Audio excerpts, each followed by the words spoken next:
great facility for our city, and hopefully will draw provincial and Western Canadian kinds of activities. And so I think as a city, we need to support this. We need to move forward with this project. I just am leery, not leery, I'm just hesitant with the funding right now, whether we have the ability to make all of the improvements and make it like Project Triple Play. I like the name Grand Slam, rebuild. I like that name, and it's a great idea. Whoever thought of that? But as I said, I think we need to be cautious on and the money, because I don't know if we have that money right now to do all of those improvements, to bring it up to that same standard that we have for the softball. But that should be our goal, to bring it to that same standard. And whether it take 2 or 3 or 4 years to do, that would be our long-term goal, to make sure that we do that. So I do support this in principle, and I look forward to the funding options that come forward, and the fundraising and the sponsorship. So thank you for letting me speak. No problem. Any other comments? Okay, hearing none, I'm going to prompt the question again.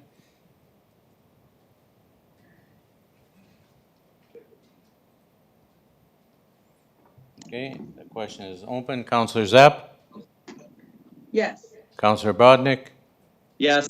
Thank you. Motion carries.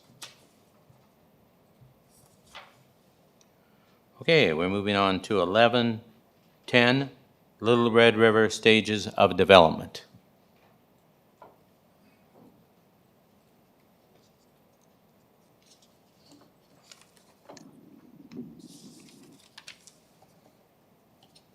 I'll move the motion, Mr. Mayor.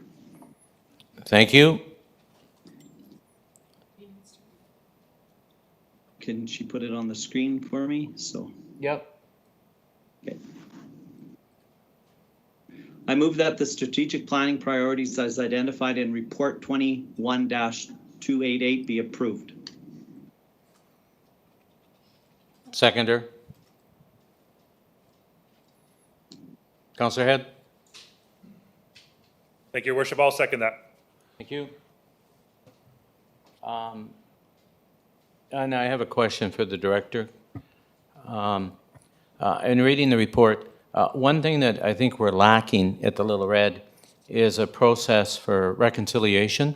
It's mentioned in the report, but I don't want to go off willy-nilly and doing 10 different things. And so is it your intention to bring back a report to council on a process, that how that would work? Because at the point now, we don't have any processes. Is that something you thought about, or you were looking for advice from council? Because I find that things go quite a bit easier if we have a process in place.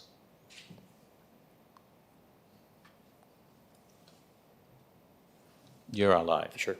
Thank you, Mayor Dion, for the question. So certainly reconciliation is an important topic, and it is recognized within the master plan for Little Red. I think it would be appropriate, Mayor, if we did have an established process for not just the Community Services Department, but I think for administration to follow. When these types of initiatives are brought forward, we want to make sure they're done appropriately, the proper research is conducted, the proper supports in place to move forward, and that we capture really, I think, what the respectful intent of that such an initiative would be. So I think it would be appropriate, Mayor. I'm not sure if you want to, would you want to add to this resolution for us to bring something of that nature back for council's approval so that we can have some of that established formally, or is that something that you would look for us to complete internally within the department in consultation with the city manager and yourself? Well, I'd like to see it developed and then brought back to council for their approval. So do you need a motion to do that, or? I think it would be appropriate to add to this resolution for something of that nature. Just that allows us to, I think, follow that direction, bring that report back in response, have council's input into that process, and then once that's formally established, I think it'll make it very clear for us to proceed. And the reason I'm bringing that up, I do know that we're going to get some requests at the Little Red, so I was worried about a process. So I'll go to Councilor Miller, then I'll ask the mover about changing it. Councillor Miller. Thank you, Mayor Dion. I noticed that for years we've been talking about washrooms out at the Little Red and seeing how important they are on both sides. I know the Cosmo Lodge has washrooms, but on both sides of the park, there are 2 washrooms, and I don't know if they're still boarded up or not, but when our family was out there, it was boarded up in the beginning of June or July, I believe. I'm not too sure in the status. I was going to go for a drive, but I didn't make it out there.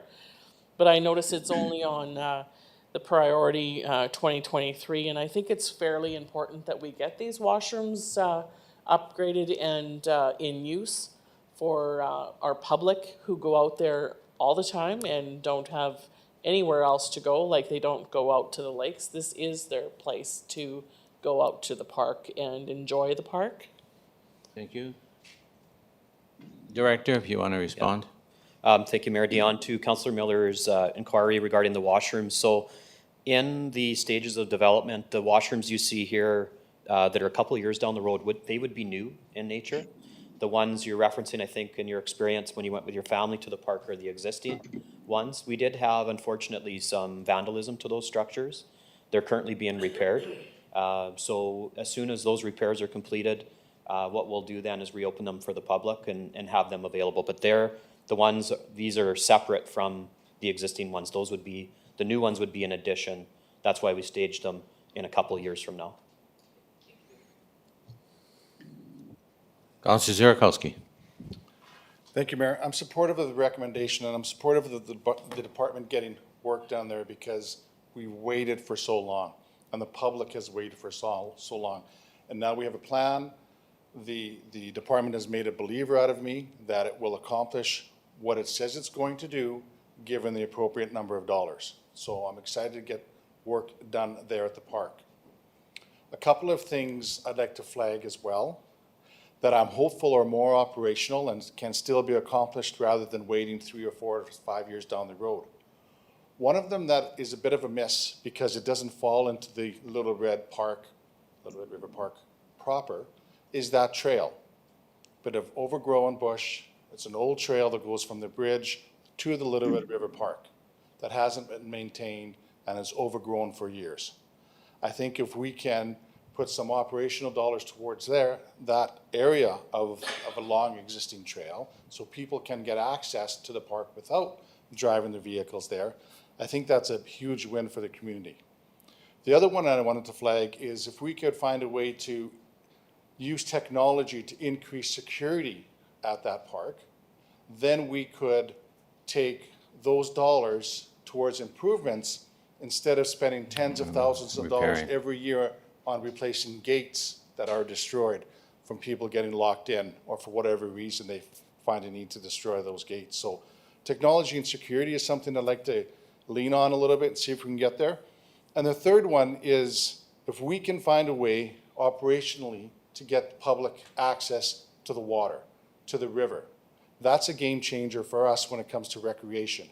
If we can get access to the river, to go kayaking, to go canoeing, to get water access through the Little Red River Park itself, I think that's a game changer for a lot of families that would enjoy river access there. So I appreciate the department's efforts here. I'm pleased to see we're moving so quickly and we have a staged approach, but I'm hopeful because those 3 items aren't listed specifically that we can move operationally to get those accomplished as well. Thank you. Now, Councillor Brodnick, would you be in favor of a friendly amendment that we add number 2 to this, that a strategic plan is number 1, and number 2, that we direct community services to come through a process for reconciliation and bring that back to council for approval? Yes, I would, and I'd also just like to speak if I can. Yep, just we'll get the words up there to make sure that you're okay. That administration go through what the process would be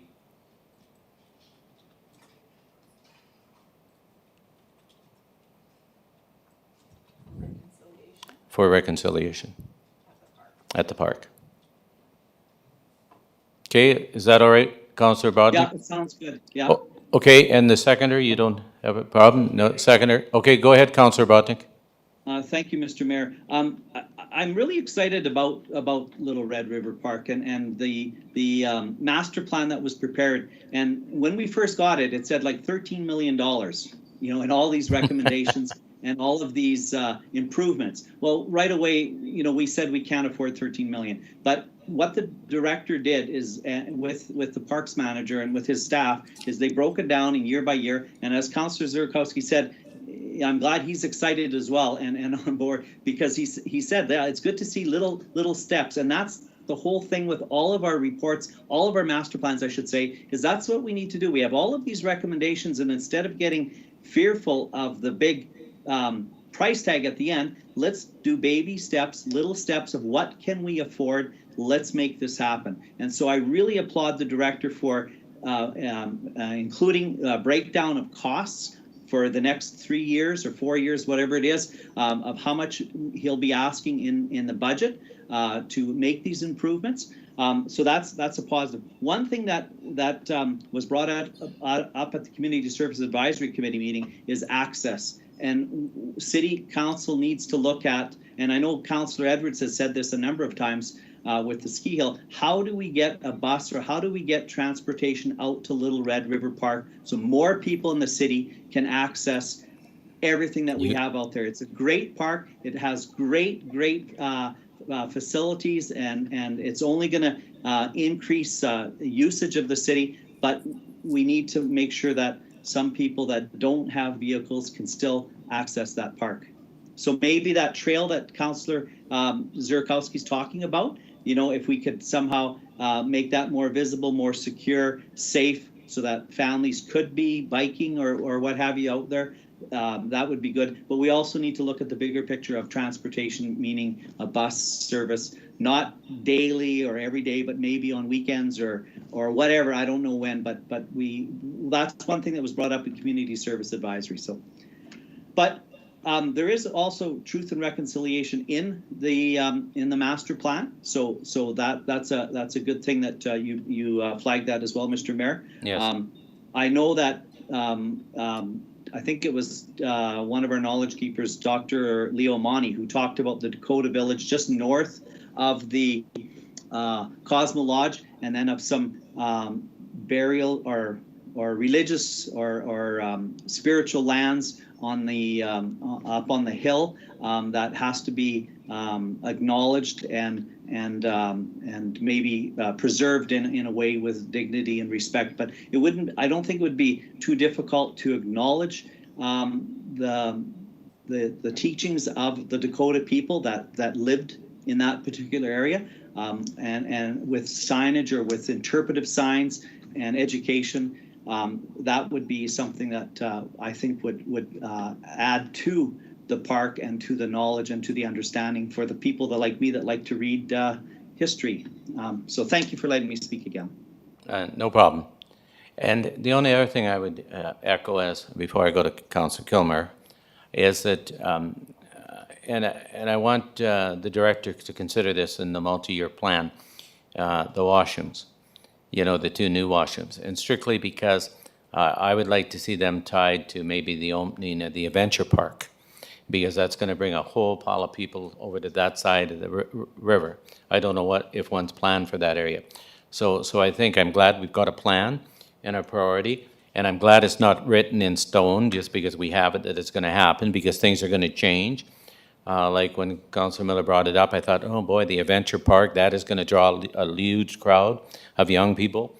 And, you know, I thought, oh, there's a good spot. I don't know if there's a washroom in that area, or if one of them, you know, maybe that's a priority. It should be. So I'm glad that you have a plan, but I just want you to be flexible on your plan. You know, I don't know how much that rock bike trail is going to do, that obstacle course, and I don't know if that's close to that location, but I think when we start adding all these amenities and they're funded, that we look at the plan to see if there's things we should shuffle or move that will like highlight the plan. Councillor Kilmer. Thank you, Your Worship. I too am really proud of the Little Red and have just recently learned that our Little Red River Park is the largest urban park in all of North America. Yes. Which is something that we should, be so proud of. And just recently, my question is actually for the director.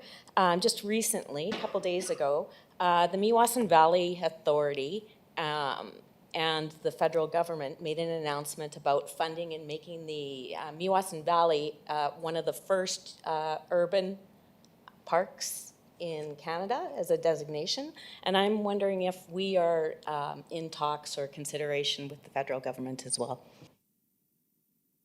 Very good question. Go ahead, Director. Sure. Thank you, Mayor Dion, and to Councillor Kilmer's question regarding the latest announcement. We did see the announcement probably around the same time you did as well in the news, and it caught our interest, of course. Both Tim, our Parks Manager, and myself, we have roles through our positions here at the city with Saskatchewan Parks and Recreation Association that is kind of a conduit to that federal system. And we did place a couple inquiries here in the last couple days when we learned about that announcement to see what the potential could be for Little Red River Park as an example. We weren't aware of it previous, of Meewasin having that consideration. However, because of we believe, and I know council believes, the stature of Little Red, I think, would fall nicely within that type of designation as well. So we're very preliminary on, after learning of the Meewasin announcement, we're very preliminary in that. However, through some of our contacts, we're going to see if there's some opportunity for us to apply or to start to have some of that federal consideration as well. Yeah. Councillor Ziarkowski. Well, thank you for that. Thank you to my colleague for bringing that up. And I just don't think we can lose that conversation when it comes to the Pahonan Parkway.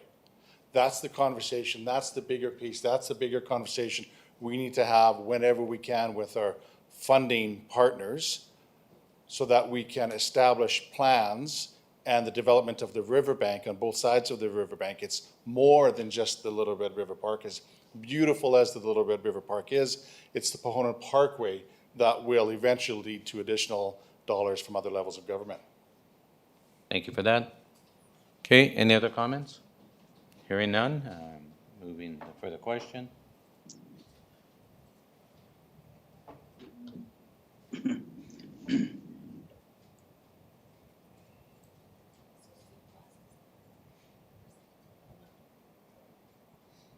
got it. I'm just going nice and slow. Councillor Zepp? Yes.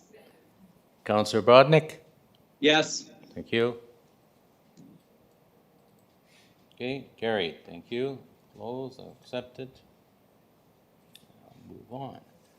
11.11, 2020 public accounts. Councillor Miller? That the report be received and filed. Thank you. Seconder? Councillor Kilmer? I'll second that. Thank you. Any questions? Seeing none, I'll prompt the question.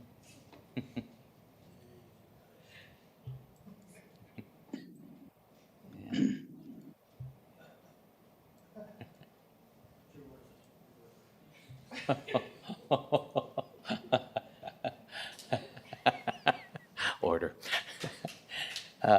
Councillor Zepp? Yes. Councillor Brodnick? Yes. Thank you. Motion carries. 11.12, insurance broker services contract extension.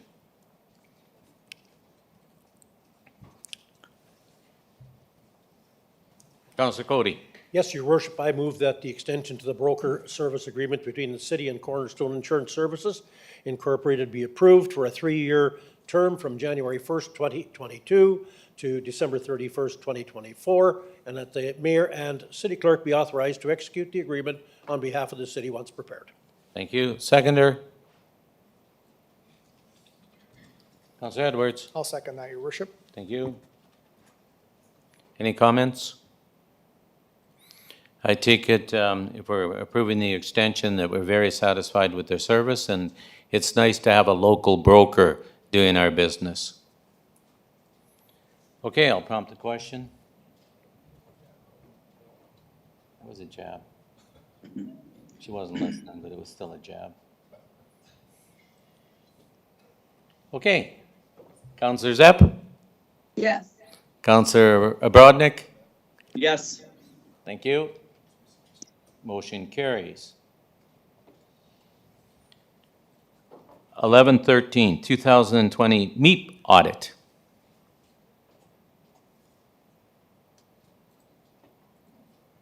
Nope. Councillor Head? Thank you, Your Worship. I will move that the report be received and information and filed. Thank you. Seconder?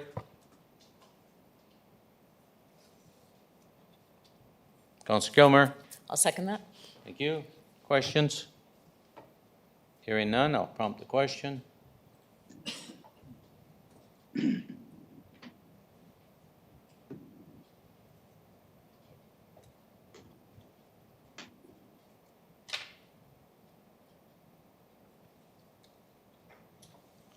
Questions now open. Councillor Zepp?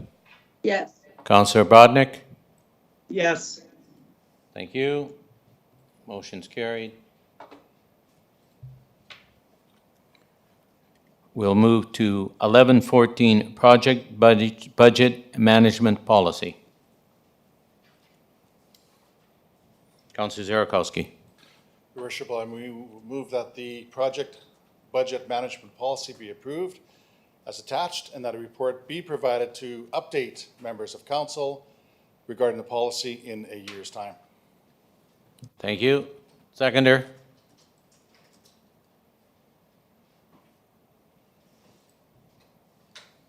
Councillor Cody. I'll second it, Your Worship. Thank you. Any questions? Seeing none, I'm prompting the question.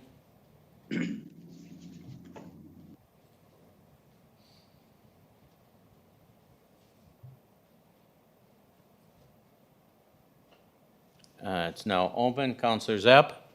Yes. Councillor Brodnick? Yes. Thank you.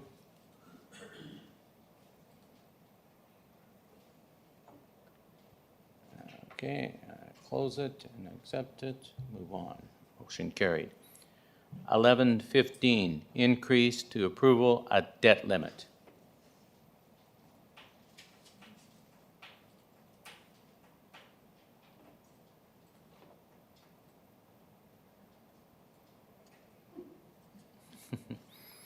What's council's wish? Councilor Cody. Yeah, I'm going to move the motion. I'm not quite satisfied with the $10 million, as I have said in executive committee, because I don't think it's necessary. I think we don't use it all. I think we used 7.7 million at the most at any one particular time. But I do understand one thing here, in that is that there is some expense in doing this. And as a result of that piece of information, I'm prepared to move it. And that motion will be that the administration be authorized to proceed with an application to the Saskatchewan Municipal Board for a $10 million increase to the approved debt limit, and that the Director of Financial Services be authorized to execute any other applicable documents on behalf of the city if required. Thank you. Seconder? No. Councillor Edwards? I'll second that. Thank you. Questions? Hearing none, I'm prompting the question.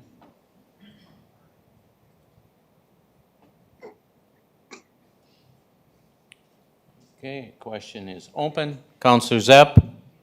Yes. Councillor Brodnick? Yes. Thank you.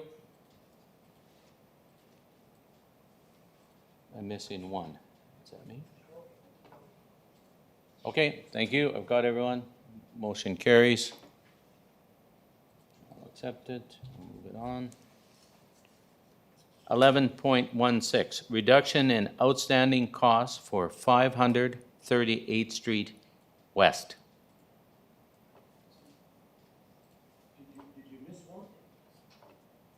No, debt, you just did the debt limit.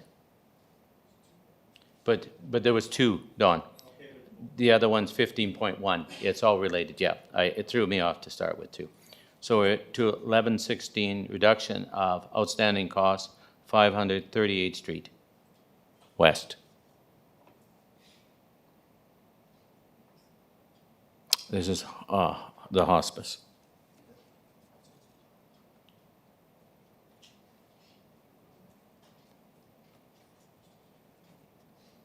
Okay. Councillor Kilmer.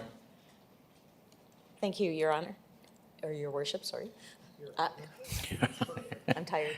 6 months It's to been the a while. lounge. I'm pleased to move that the outstanding infrastructure costs for 538th Street West be reduced by $166,139.70 for a total of $195,033.56, and that the mayor and city clerk be authorized to execute the agreement and any other related documentation on behalf of the city once it's prepared. Thank you. Seconder?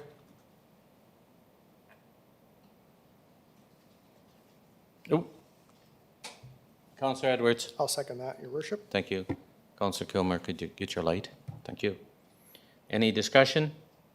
I'll just mention they're moving dirt actually on the site. They started moving dirt yesterday up on the site, so that was kind of nice to see.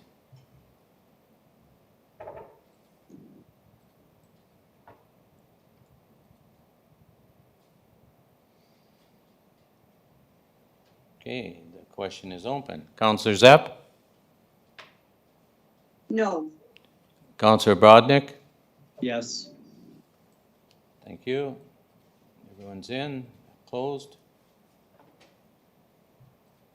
Motion carries.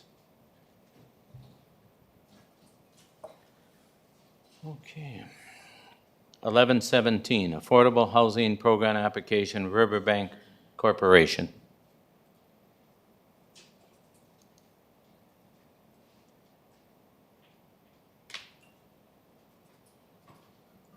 Yep. Councillor Cody?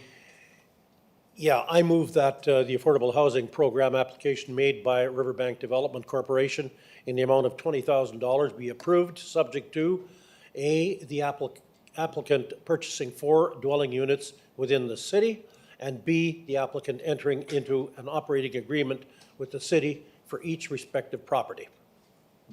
Thank you. Number two. There's another one. And that the mayor and city clerk be authorized to execute the agreements on behalf of the city once prepared. Okay. Councillor Head? Thank you, Your Worship. We definitely need this. So I'll second this motion, please. Thank you. Any questions or comments? I want to thank Riverbank Corporation for stepping up and assisting us with our housing needs in the city.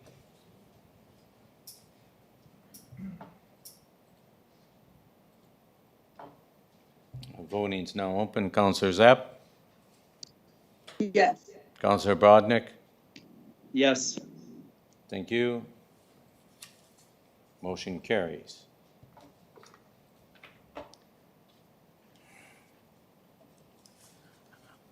Okay, 1118, subdivision application 2640, 2660 Woodbridge Drive.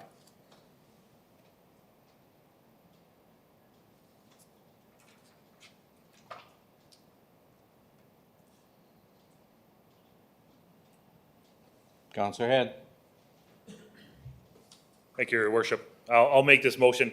And I like the part of the report where it says there are no concerns with the proposed subdivision moving ahead. So with that being Yes. said, I'll move that the proposed subdivision application for the 2640 and 2660 Woodbridge Drive be approved, subject to A, the submission of a final plan of survey for review and approval by administration, and 2, that the mayor and city clerk be authorized to execute the plan of survey and any other applicable documents on behalf of the city once prepared.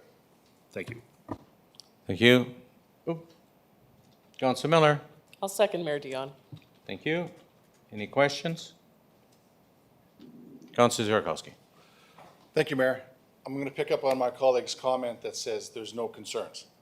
So, interesting. because that leads me to ask the question, were the neighbors chatted with? Were the neighbors asked if they had any concerns? So let me pause that conversation. Let's move to a question that I have. What does this report mean for those neighbors that live across the back alley, that have seen their avenue destroyed, their back lane destroyed, the flooding that ensued because of the construction that they accessed those lots through the back alley, were supposed to access it to the west, and now the neighbors have seen that development move forward, good for the city, but they've had to put up with a lot of putting up with. So let me park that and ask this question. What does this report, what is this information, what does this decision mean for those neighbors across the back alley on 6A Avenue West? Go ahead, Director. Thank you, Councilor Zurkowski, for the question. Yes, certainly it's not lost on us that there's been some growing pains, we'll say, for some of the adjacent residents. This decision in particular adds no additional issue for those residents. It's simply re-subdividing a property to accommodate for an easement. I know that they've been working, the residents in the area has been working closely with our department and the Department of Public Works to address some of those drainage concerns and things like that. What's being constructed are duplexes, which do not require council approval. This is only for the subdivision. So while I'll say that this decision does not additionally impact the neighborhood, I will say we will also continue to work with residents to address their concerns. But in saying that, I certainly understand there have been some in the past. Go ahead. Thank you for that, and that's good information for the public to hear. Are there efforts, will there be continual efforts made with the contractors to say, look, you're impacting the neighborhood by your heavy equipment, you're causing flooding because of the destruction of the rear lane. How can we mitigate that and be sensitive to the area? Is that a continuing conversation with the contractors, or is that something that I need to have happen? Well, if I may add to your question, or why at some point we didn't put up 3 concrete barriers so they couldn't access it that way and came off the street that they were supposed to. I found that was a simple solution, but maybe I'll get you to comment as that as well. And make him listen to what I have to say first. Thank you, Mayor, and again to Councilor Zurkowski. While reviewing this report, to be perfectly frank, I didn't review some of the issues that you're bringing up, but I'm hearing you loud and clear. I know our Director of Public Works is as well. We do not put up with construction that destroy our back alleys and things like that. I think this one in particular, there was some ownership from the initial developer of the property as well. Yeah. So myself and our Director of Public Works will speak with our teams and we'll address those accordingly. I appreciate it, and I'm satisfied with that. It just, I'm going to back up 2 or 3 years, and there was a Herculean effort made by the department to right some of the wrongs by the developer at the time. And I don't want to lose those gains like it looks like we have in the last few months. So I appreciate those conversations that will go forward with the contractors. And also to add to Councilor Zurkowski, when you're talking to the contractors too, is there a time frame when they broke the sidewalk, bringing their 20-ton escalator over a piece of cement that they shouldn't have? Is there a time frame when they have to repair that sidewalk? I know it's a well-used walkway in that area. People use that street to get to the Rotary Trail, which is just across 28th Street there. So is there any like time frame when they do damage that they have to repair it? Go ahead, Director, and then I'll go to Council Cody. Thank you, Mayor. Yeah, again, considerations that I did not review in consultation with this report. I can say that in general terms, with any new development, there is a 2-year warranty period before we take it over. That being said, I'd have to speak with our Director of Public Works if there's sidewalk damage and things like that. I believe we've got mechanisms to address that as well, certainly. So I'll have to leave it at that for this evening. Thank you. Councilor Cody. Yeah, can you tell me, has there been any discussion with Sask Power as to why they didn't register the easement in the first place? I can't believe an organization the size of Sask Power or any other corporation that comes into our city here, digs holes in the ground and puts pipes in and puts wire in and doesn't go and register an easement. What's wrong with them people? I mean, what is happening here? These corporations are coming into our community and doing all kinds of damage, and they're not registering an easement, for heaven's sakes, leaving the poor guy hang out to dry here and having to come back to you and configure something differently. There's something wrong here, and I think we need to go to the governor of Saskatchewan and the minister, whoever that may be today, they change them all the time, but whoever it may be, and tell them, look it, this is the end of this stuff. That's not the first one SaskPower's missed. There's more of them. And I can't believe a corporation that size misses those kinds of things. Those are serious issues, very serious issues. And if I were the owner of these apartments, I'd sue them, because that's what they should be. After all, he's having to change his whole configuration of his buildings, and it's not fair, and it's not fair to us that we're having to discuss this here tonight.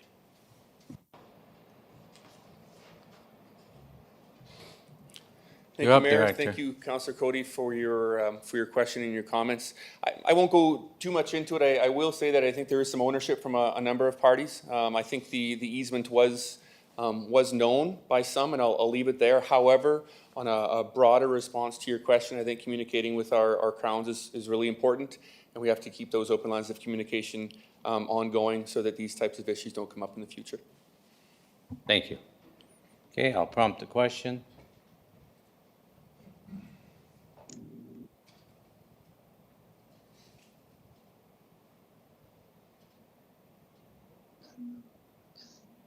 The question is open. Councillor Zepp, Yes.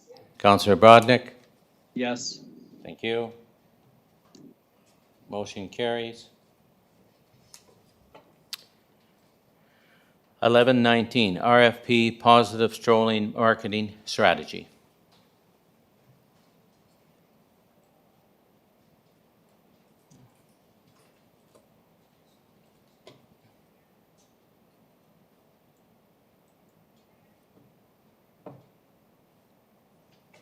Okay, I have no problem dying and not spending the money. Okay, the item dies on the order paper as lack of a mover.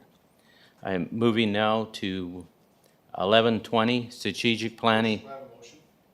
Pardon me? I have a motion. As long as it doesn't refer to the last one, because nothing was done on it, so. Well, the administration's recommendation came to us, and it's not a recommendation until we make it so.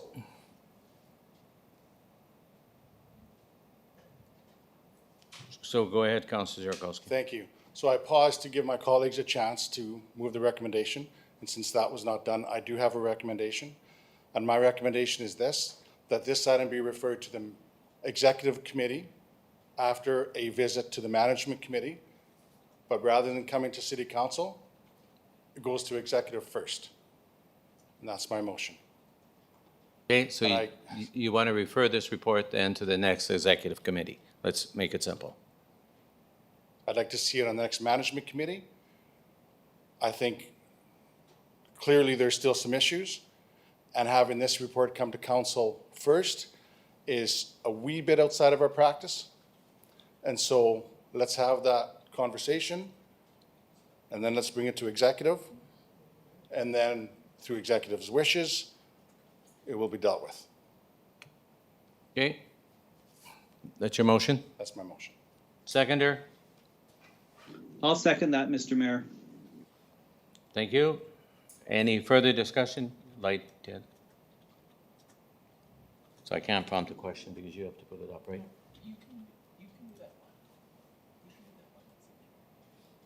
Oh, just use that one that's there? Okay, thank you.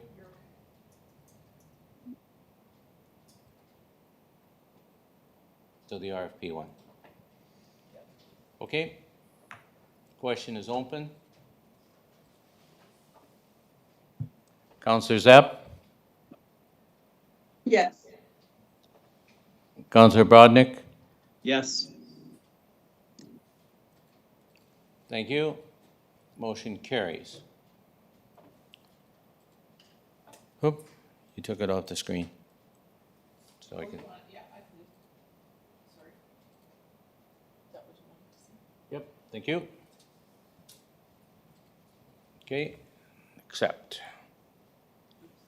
Okay, we're moving to 11.20, Strategic Planning Services, City of Prince Albert.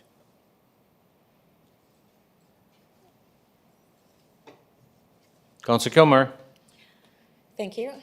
I move that the city engage Strategic Steps Incorporated to provide strategic planning, facilitation, and development services for the completion of a strategic plan for the city at a cost of $24,550 plus taxes, and that the city manager be authorized to spend the approved 2021 operating budget to the amount of $30,000 relating to strategic planning, facilitation, and services, and that the mayor and city clerk be authorized to execute any necessary contracts on behalf of the city if required.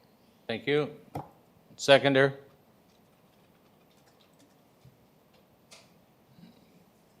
Councillor Edwards. I'll second that, Your Worship. Thank you.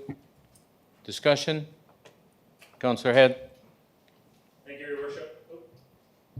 Thank you, Your Worship.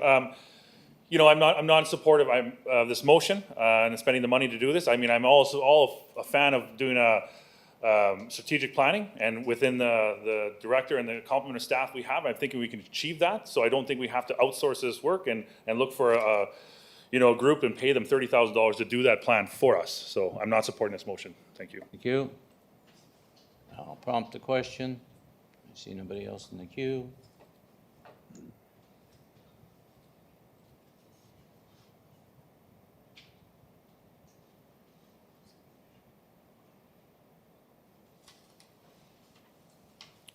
Councillor Zepp. No. Councillor Brodnick. Yes. Thank you. I need one more. Yep, it's in. Thank you. I accept it. I'll store it. 11.21, Aquatic and Arena Project Consultant Approvals.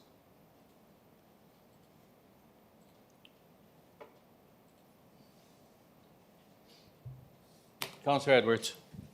Also move that the Horseshoe 2-level conceptual design be approved for the large arena and event center, and 2, that the consultants for the large arena and event center, BBB and KSA, be approved to proceed with the schematic design. Thank you. Seconder. Councillor. Okay. Comments? Hearing none, I'm prompting the question. Tara Lennox up. Go ahead. Question for administration. What is the cost comparison between this conceptual design and other options? There's no cost yet. Who wants to try tackling that one? Oh, what did I do here now to get them up? Right here? So I go back. Go ahead, sir. Thank you very much for the question. At this stage, at conceptual design, no costs were considered in the selection process. All would have been very similar in cost. It was more about how to get to the seating and get it closest you can to the actual action on the ice. But as you can see in the report, the other two options had a greater roof span, which would have made them more expensive. But we didn't dig down into those costs because it was quite clear that this one was the best option. And it would have been the least expensive one. What are the other two options? They're in the report. They're noted in the report. There's the oval. Oh, hang on, sorry. She can't hear you. Go ahead, sorry. Okay, there were two other options, which was an oval concept and also a circular concept. And then my last question is, what is the cost of the schematic design on point number 2? It's all in the thing. I'm sorry, I'm not sure. It's all in the first bid. She's asking if there's a cost to It it. was all part of the original approval through council a few months ago. So conceptual, schematic, and detailed design was all part of that $3.2 million. And does council have those funds at this time? Yes. That was approved at a previous council meeting, and those funds are in place. Okay. So sorry, I just need to clarify. Those funds are from city budget? Yes. Yes. So the you said $2.2 million are approved through the city budget, that's not through the sponsorship. Correct. I think you're Thank you. mixing two different projects up. This is not the aquatics and the arena twin pads, but this is the event center. The larger stadium.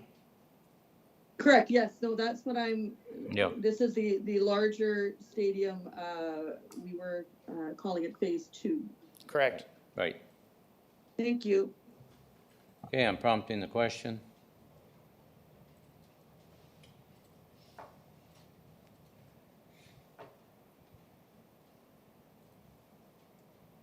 Question is open. Councillor Sepp? No. Councillor Brodnick? Yes.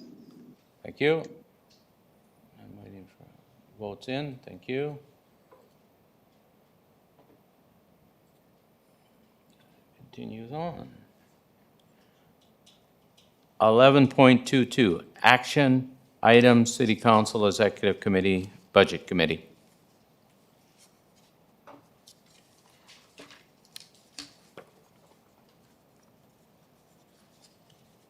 Oh, sorry. Councillor Miller? That the action items be updated as indicated in the open items document as attached to RP 21-283. Thank you. Seconder? Councillor Gilmer? I'll second that. Thank you. Any discussion? Seeing none, I'm prompting the question.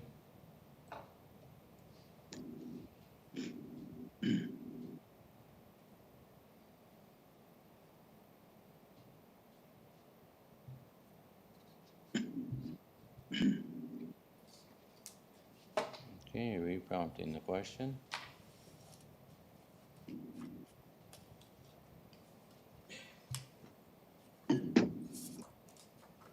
Okay, the question is open. Councillor Zepp?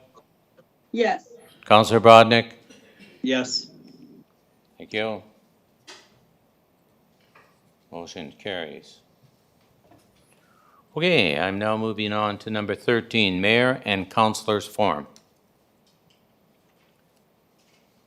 Does anyone have anything to report over since the last meeting?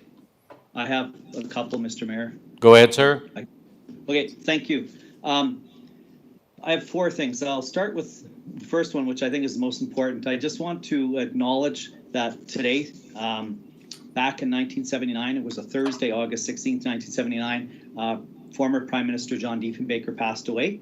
The media front page of the Daily Herald was Diefenbaker dies. There was a whole newspaper dedicated basically to the legacy of Mr. Diefenbaker and the impact that he had on Canada.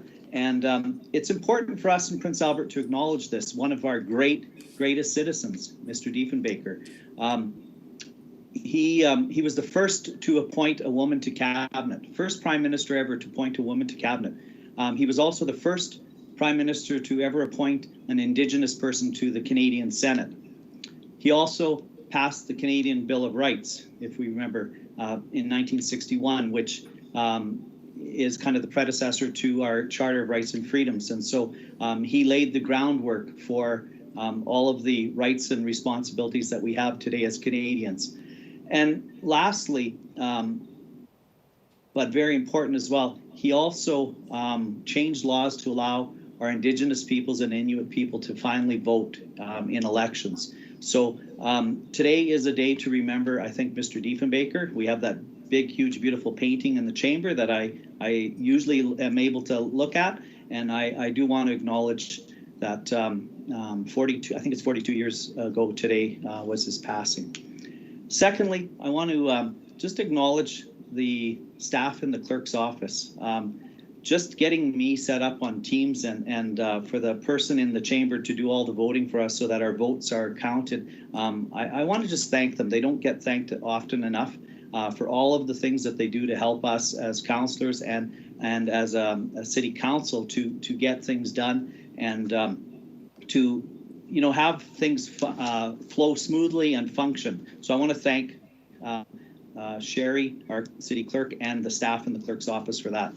I also want to thank you, Mr. Mayor, and the weekend or the off-hour foreman for rectifying the situation on 22nd Street the long weekend when it was extremely dry and there was a tremendous amount of dust on 22nd Street. The residents of 22nd were being dusted out or smoked out by dust, and you were able to get the duty foreman, that's the name, the title, to get some water on that street to suppress the dust for those residents for that long weekend and for that golf tournament that took place that weekend, August long weekend. And lastly, I just want to give heads up to everybody that this weekend at the Prime Minister Park, provincial lacrosse is happening. And so I would encourage residents to get out to come and cheer on some field lacrosse and to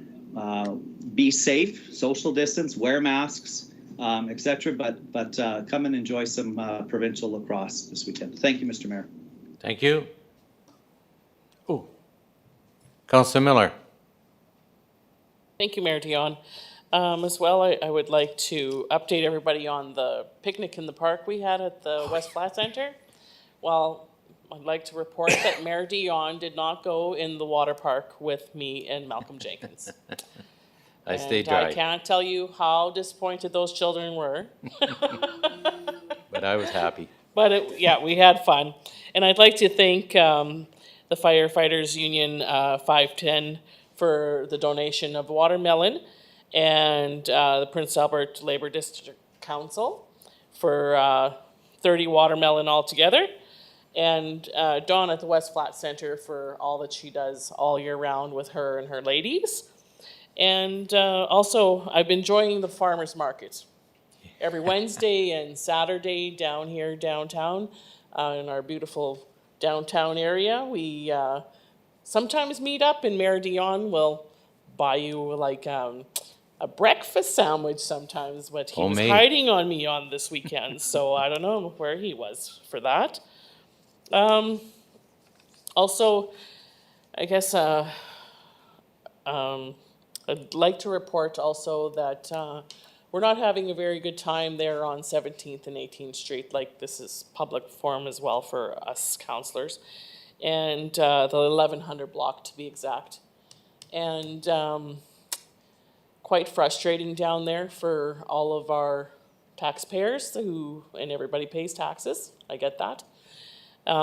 Just wondering if fire, police, and bylaw can and planning department can get together and maybe we go through the whole entire situation down there, because it's getting absolutely ridiculous. I'm going to say that, to put it quite politely, and the people down there are not putting it so politely anymore, and they're done. So we kind of need some action going on there, and be greatly appreciated, and I'll put that in an inquiry also. Thank you. Thank you. Councillor Edwards. Thank you, Mayor Dion. I have a couple things to mention. A shout out to our fire department, who's seen an increase drastically in structure fires this year in general, more so over the summer.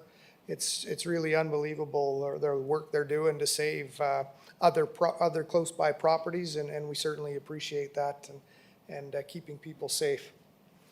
Another shout out to our police department, who have seen a drastic increase in calls. And it seems to come every year, unfortunately, with the extra people coming to town due to the forest fires. And it's really unfortunate that we don't have a strong plan to follow with the evacuees. And I think that that's something that we need to address, and we need to address it soon. There just isn't a plan. I know there's some disappointments in some of the ball teams that had some hotels booked. Evacuees came to town, they were bumped out of their rooms. And that's just not good. And I don't know who's responsible for that. And I understand, the evacuees are very important. We need to get housing for them and we need to bring them into the community. But having that is wrong. And we have people coming from out of town that are here to enjoy, whatever event they're attending, and boom, they don't have a hotel room. And that's garbage as far as I'm concerned. So hopefully we can address that issue. I know that the evacuees, certainly we need a better, stronger plan. Number one, the crime can't increase like we are. The cost to our residents is massive because of this. Not only cost paying out to the police, but cost of paying out insurances because of the crime increase. And it's not right. We welcome people to our community, but there needs to be some form of control. So hopefully we can address that. More positively, a shout out to some medals won by softball. Under 12, Astro, gold. Under 14, Astros, gold.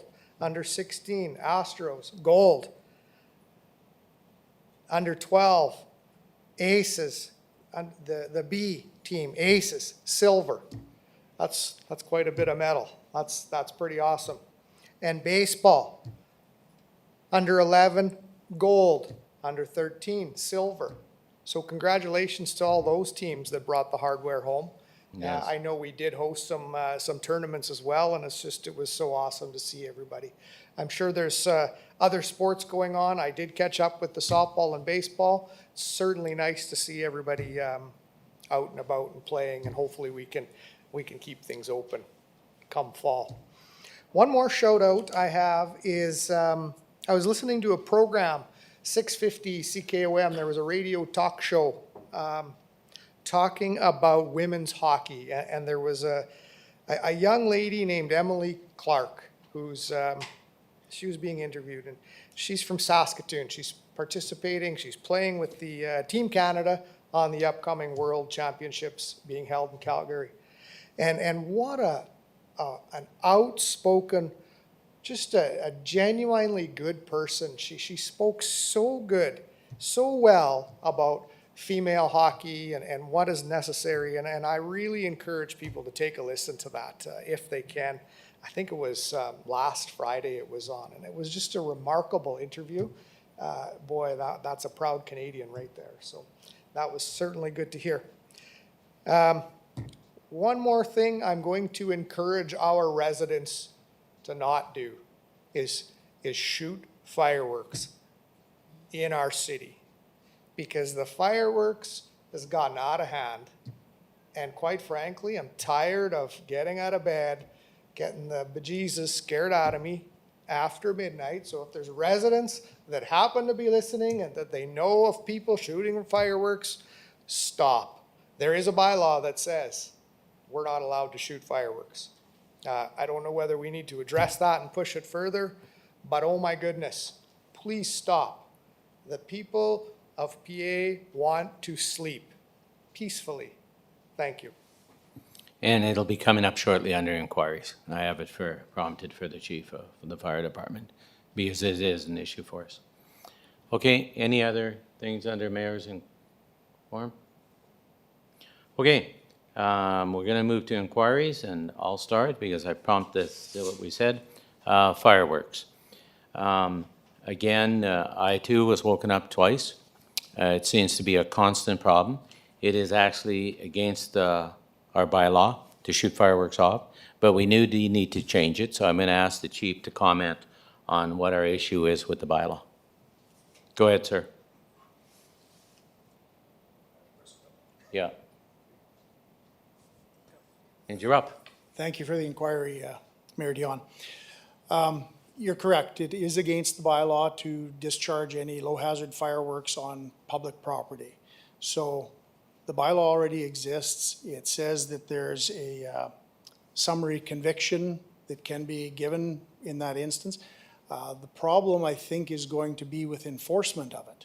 When people are setting off fireworks, they go to a park or even in their backyard, they set them off for a very short duration, 2-3 minutes at the most. By the time somebody contacts the police or us, or bylaw, and we get to the area, the people are long gone.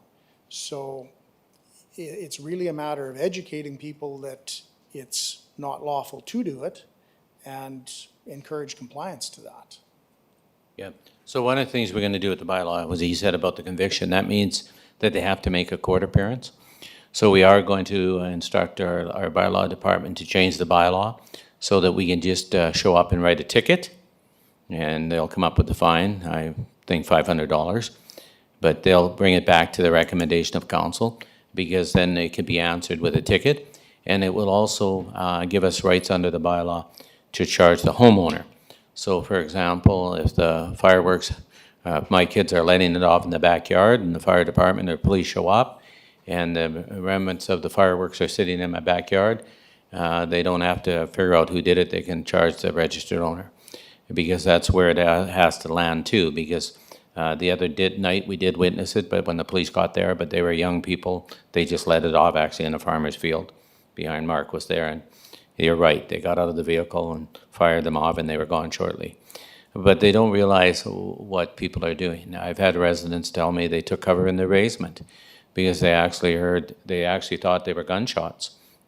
And then what happened is they phoned the police department saying they had gunshots. Well, she was shocked when she'd seen 5 or 6 cars show up. But that's how we respond. And so people may think it's a minor thing. It's not. It's a major issue in our city. And we are going to do an education program on that it's illegal to fire fireworks and that we intend to take action.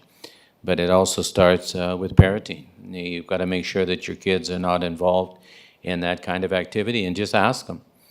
You know, and sometimes it's just enough that to say, well, if you're going to fire them off, I'm not staying here, and to leave the person there, and then they won't fire them off. So it is an issue, and it's really come to highlight in certain areas of our community. It's been worse in certain areas than others, but it's been everywhere in our community, and it does have to stop. So we will be bringing a report with a new bylaw to council to make it a ticketing item, so then we don't have to go to court. We can just issue the ticket, and then they'll pay the fine. Okay, Councillor Head. Thank you, Your Worship, and I'm glad this did come up because I've been, a lot of people have been reaching out to me about the fireworks in Midtown, and it's regularly, it's all hours of the night, and it does cause concern thinking it's gunshots. So, but you did say something, Fire Chief, that mentioned. I just want to clarify for the people listening. You said public property. That also includes private property as well. I'm assuming no fireworks at all in the city. Thank you for the question, Councillor Head. No, the way the bylaw is written, it says public property. It doesn't specifically mention private property, so it doesn't preclude you from setting it off on your property. However, you're responsible for anything that occurs as a result of setting those off. So if you were to set off a pinwheel or a sparkler in your backyard and it didn't leave your property, if it didn't go above your fence, that's, probably safe enough. As soon as you start shooting something 50, 60 feet in the air, No. we don't know where it comes down. If it comes down on your neighbor's property and causes a fire, burns your neighbor's house down, the bylaw actually says that the fire department will charge you any fees incurred for fighting that fire. So if you accidentally burn your neighbor's house down with anything other than fireworks, you don't get a bill. We come and do that. If it's as a result of the fireworks, you're going to get the full cost of fighting that fire. And that's why we're going to bring the bylaw forward, because it's not totally accurate what the deputy said either. The bylaw says you have to have a permit, and that it has to be a licensed, I forget what they call it. Well, there's two different types of fireworks. There's high hazard and low hazard. Okay. And all of the permitting refers to high hazard. That's the type of thing that we do on July 1st. We hire a professional to come in. They get a permit from the fire department, they pay, and they're allowed to set it off on public property because they're permitted at that point. Okay. But at no time. The no bylaw will ban fireworks from in the corporate city limits. That'll mean private property. Everyone's. Yeah, and it'll be coming sooner than later. Okay, Councillor Kilmer. Thank you.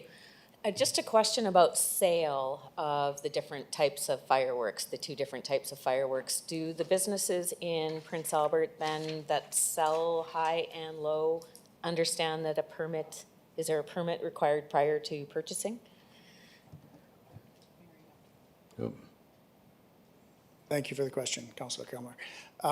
Low hazard fireworks is what is available in the city of Prince Albert for purchase. You know, that's Shoppers Drug Mart, Canadian Tire, various other places. High hazard fireworks aren't sold locally. You have to have a fireworks certificate in order to purchase them. So that's not the concern. It would be the low hazard fireworks that we would be concerned about. And I think you're maybe getting to the idea of regulating the sale of low hazard fireworks. And that's certainly something that you could consider if that was what you wanted to do. But that doesn't prevent somebody from going to a neighboring community and buying them, or somebody setting up shop in a business just outside city limits and selling them. So I really think the education and banning the use of them is the direction to go here. And one of the things we already did is we've already asked other cities how they're dealing with it. So we'll bring it back sooner than later. Oop. Councillor Zurikowski. Thank you, Mayor. A couple of questions, if I may. I've heard from a number of neighbors, residents this summer about when they see suspicious activity, they call their police and they get put on hold. Now, we want our people, we want the residents to call the police. If you see suspicious activity, call, and then keep calling. That's how patterns get developed, identified, and resources get dedicated. So what's happening, and I got asked this question, I didn't have the answer. What's happening when people call the police and they get put on hold, or there's no answer? What's happening on the other end, and how does that get solved? What's the issue there? We'll have to ask the chief because we now contract that out to the 911 center. So I'm glad you brought it up, and we will bring it up. Okay, thank you. Good. I'll look forward to that answer because we're inviting them to call, and it's important that they do, correct? Yes. But putting them on hold, people get frustrated. So we need an answer on that. Thank Yes. you.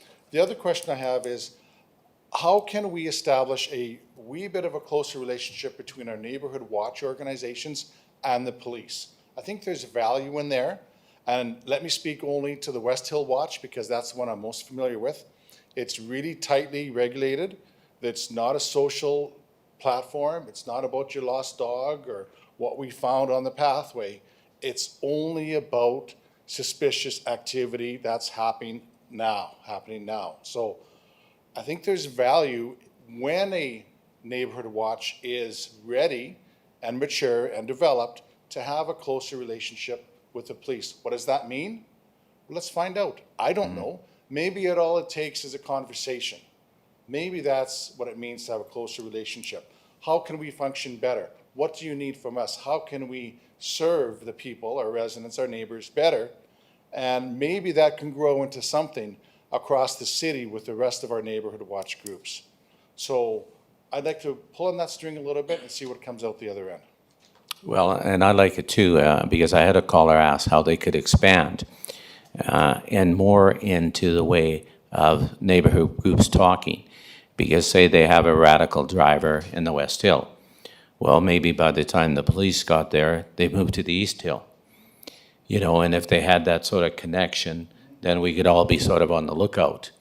Yeah, so I have noted that and we'll bring that up because I believe communications, especially when it comes to policing, we need to hear from them, and that's a great avenue. So can we put that on the agenda at some point for the police commission to I wrote, I did. I just wrote it down to put it down. Okay, any other comments under inquiries? Tara Lennox-App. Okay, go ahead.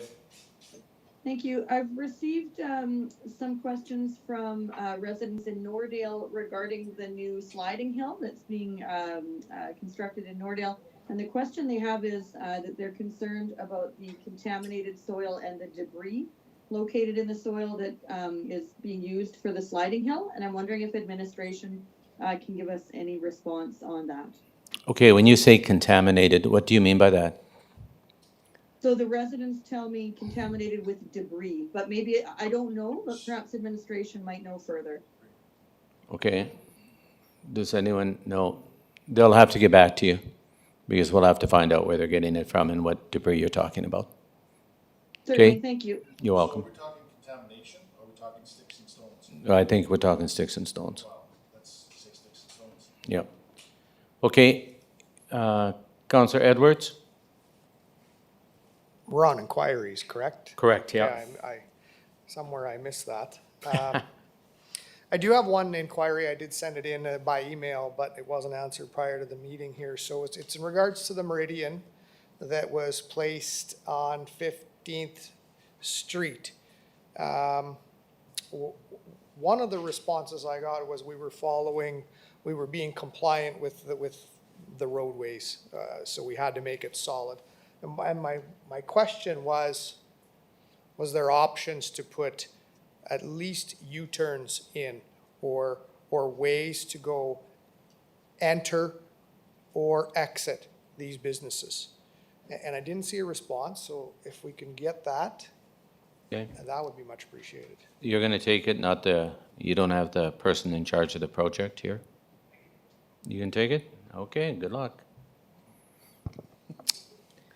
Wes Hicks, Thank you you're on very the for the seat. question. So, in regards to asking about U-turns, there is a U-turn built into the median on the west side of the 4th Avenue intersection.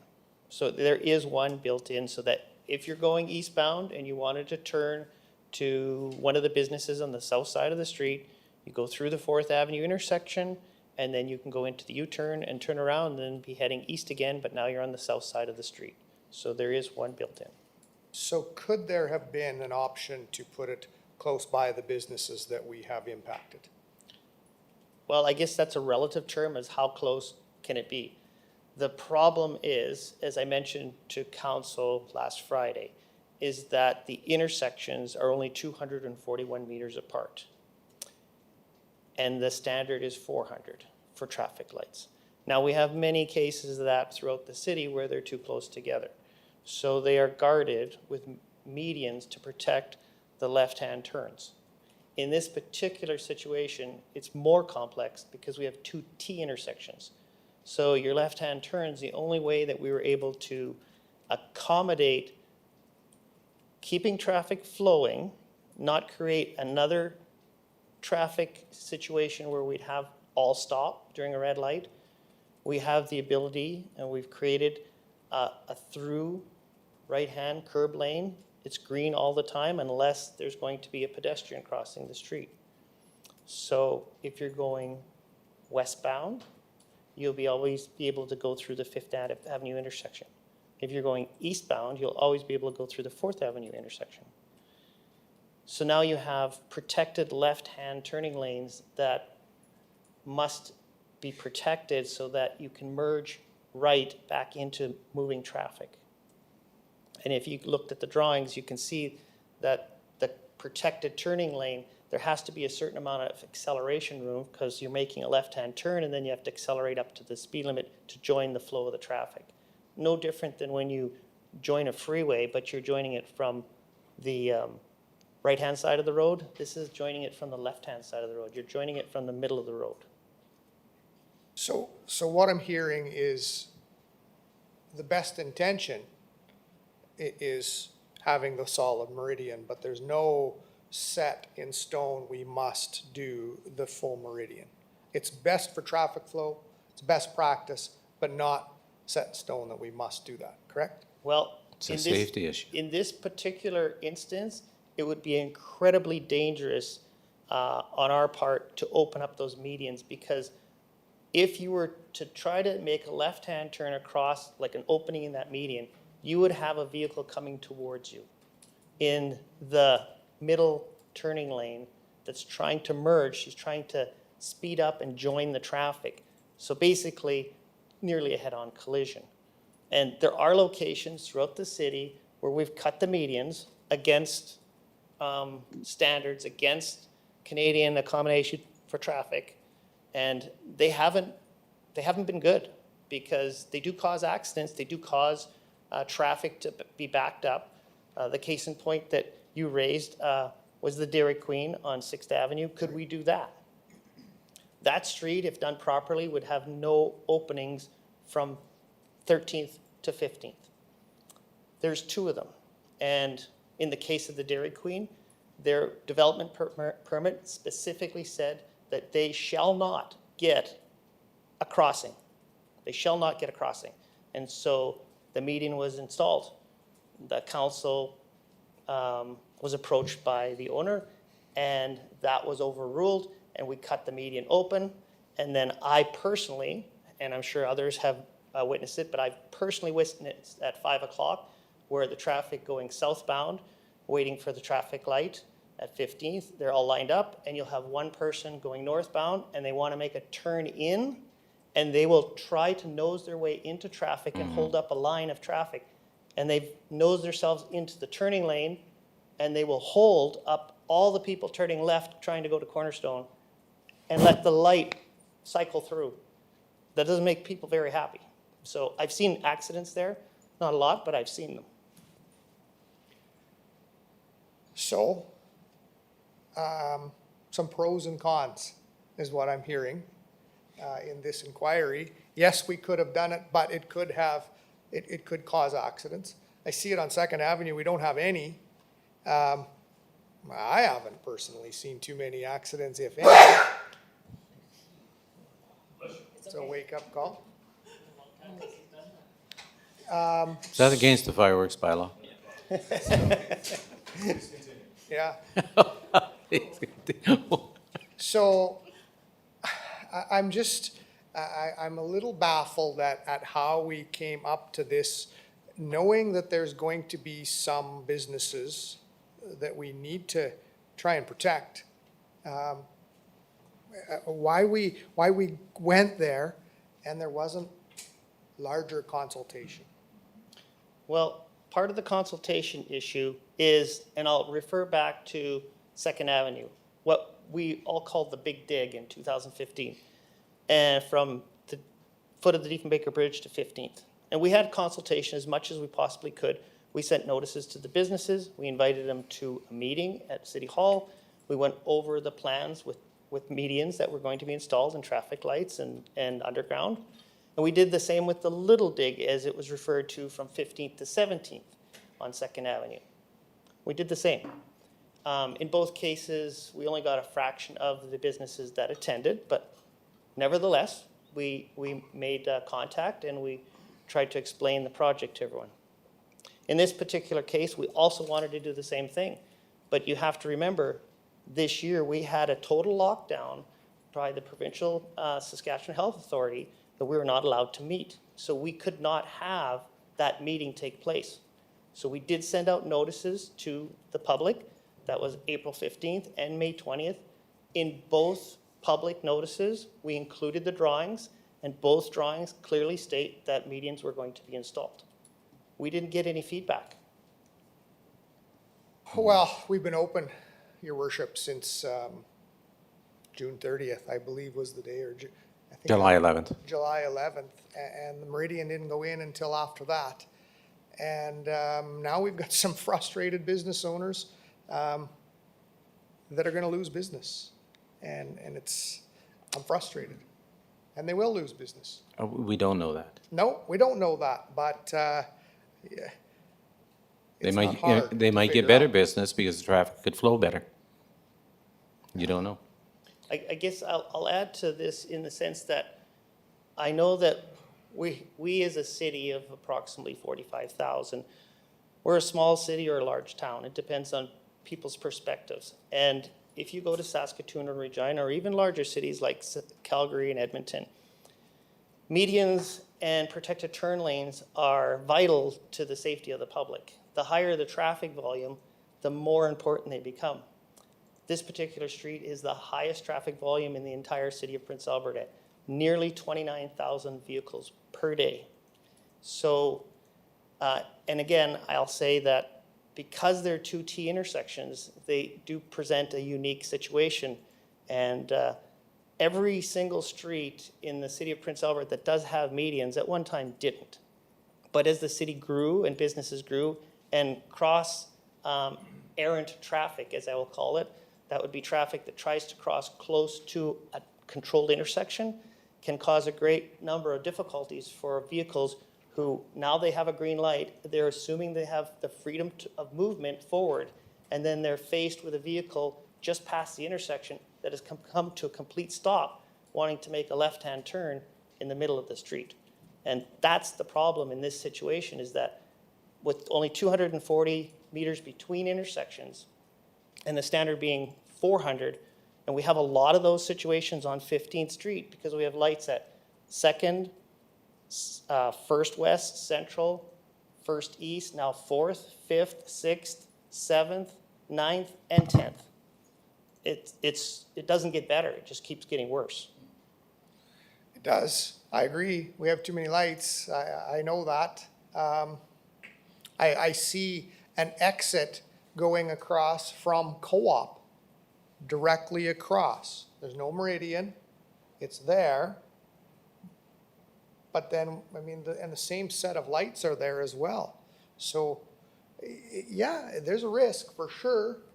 But I mean, we're also trying to protect some businesses, and this is where my frustration comes from. I also heard a few years back that we should not do the through. I believe my colleague mentioned this in an inquiry one time, that we shouldn't do the through traffic from Superstore. That he recommended that let's allow some cars just to go through. Let's put a green light on the right-hand lane and keep moving. And it was a good idea, but it was turned down at the time because it was dangerous, and now we're doing that. Well, at the time, the road hadn't been redone and widened. See, as part of the issue there is to have that protected through lane. We've widened the road to match what it is downtown and what it is in Cornerstone, because between First Avenue East and Superstore at 5th to 6th, so from Leon's to Superstore, the road was narrower than the rest of the street downtown or in Cornerstone. It was only really 2.5 lanes. Why, I can't speak to, because it was built in 1974. I can't speak to that. Yeah. But it wasn't the proper width. So widening the road allows us to have a full curb line or curb side drive-through lane, and that lane will be protected with a green light, so you'll be able to continue through, unless, of course, there is a pedestrian, and then the pedestrian button will give an all red stop for all directions. Well, just to let you know, I'm frustrated by the decision that we went through a full, and we've impacted businesses. And I think there should have been more consultation, in-person consultation. Not hard to knock on a business door and say, hey, we're doing this. This is going to be, I don't know what our plan is to go further down. I think we're still doing the roadway down towards the auto body. I hope that there's not a full meridian going through there. Well, if you look at the drawings, a meridian has to pass the 4th Avenue intersection at least far enough to have a protected turn lane into the BV Mart, and then the protected U-turn so that you can reverse direction and go back east. After that, it stops, because then now from 4th to 1st, we have over 400 meters between traffic lights. So now we're a greater distance. But again, I can only say that's the case today. I don't know what the future will bring, because that would be like saying that there'll be no lights in Cornerstone, and then we have 3 sets. So the answer was no meridian down there? No meridian from just past where it starts at Leon's to somewhere between the business center and the auto body shop. It's in the drawings. I'll let others speak on this.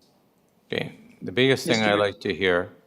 Mr. Mayor, my inquiry is follow-up to Councillor Edwards, so if I may. I'll put you on the list, yes. Thank you. I have 1, 2, 3, 4 in the queue, and then I'll put you. Okay. The biggest thing that we're doing is we're building intersections, 2 Ts, which is the headache. I went and walked them today. But the biggest thing you have to remember, we're moving 29,000 cars a day. 29,000 cars a day. Good on you guys for designing something that's going to keep us safe. That's a big number. 29,000 cars a day. Okay, Councillor Zurikowski. Thank you, Mayor. A few thoughts, if I may. What we have here, from my perspective, is two voices, and I'm trying to understand both perspectives. On one hand, we have a department that's doing a great job, fantastic job of keeping the public safe and doing what they think needs to be done. Great, fantastic. Happy about that. The problem is it appears we don't have a voice in the room saying, wait a second, let's take a look at how the taxes went up over the past year for our businesses. Let's consider the struggles they've gone through over this past year. And let's pause and say, are we making the best decisions for our businesses? And so I didn't have the answer, and I'm still not sure if I have the answer there. So I went back to some of the correspondence, because to me it always starts with communication. And a letter did go out dated April 16th, or is that a 15th, 2021? And it outlines 15th. It outlines for the businesses 7 pieces of information. And I just want to touch on these quickly because I want to make sure I'm accurate. And if I'm not, please let me know.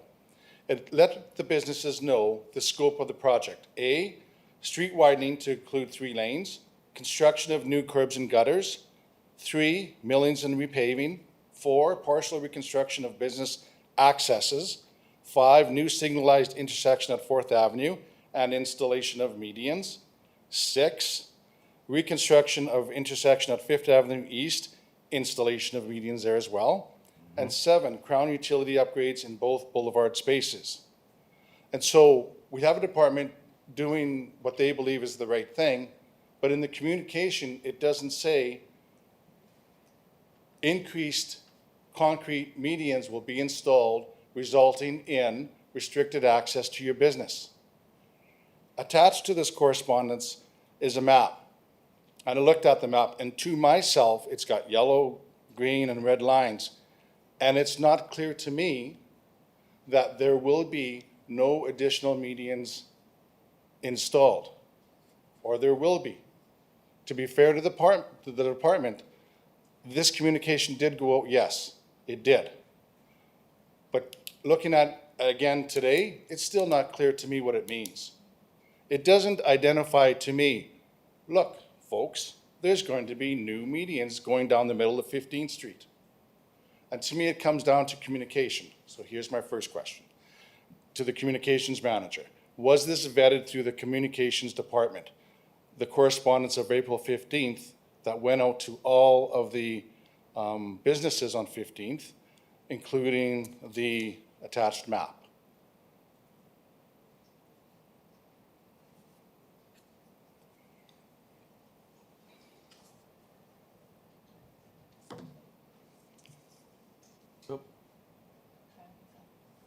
Oh, someone shut that. Oh, Wes messed me up. Don't touch that button. Sorry, Carly. You're up, Carly.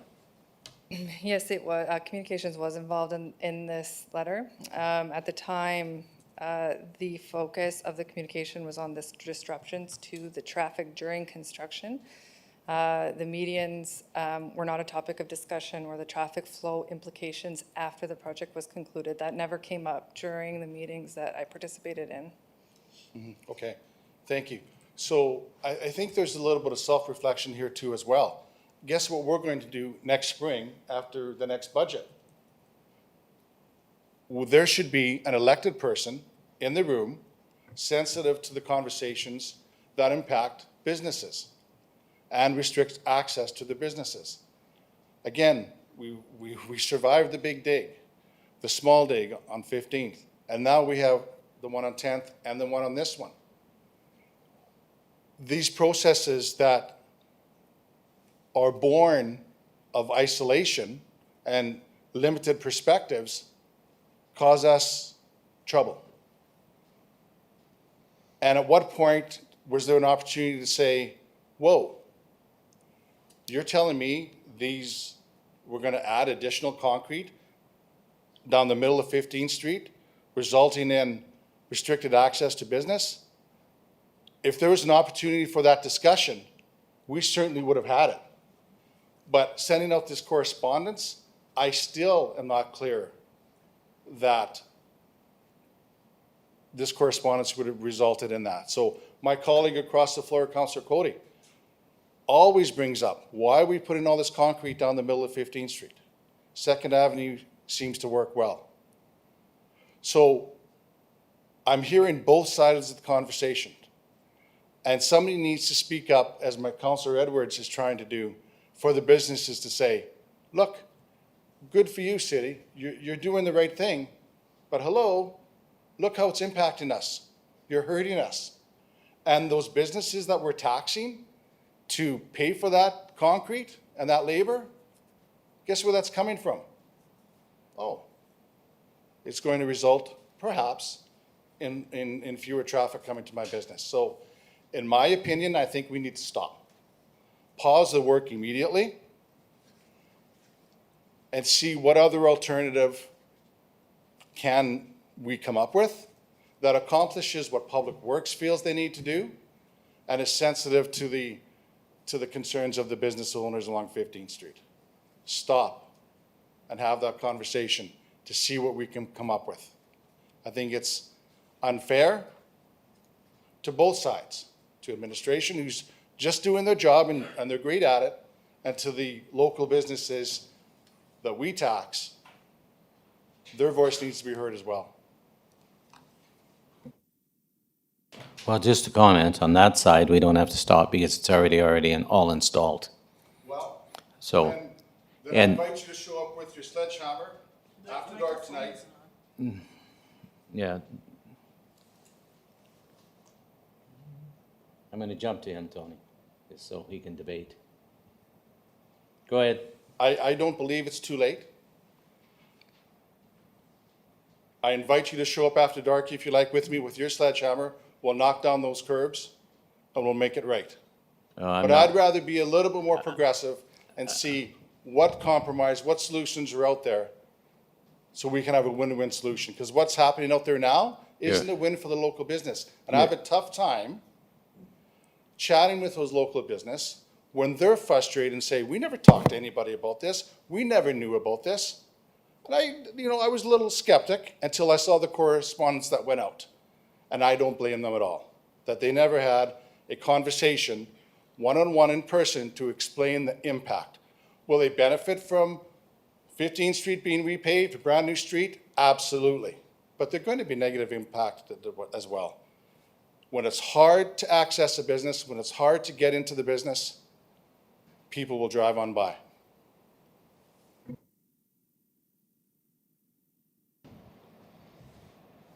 Councillor Head. Thank you, Your Worship.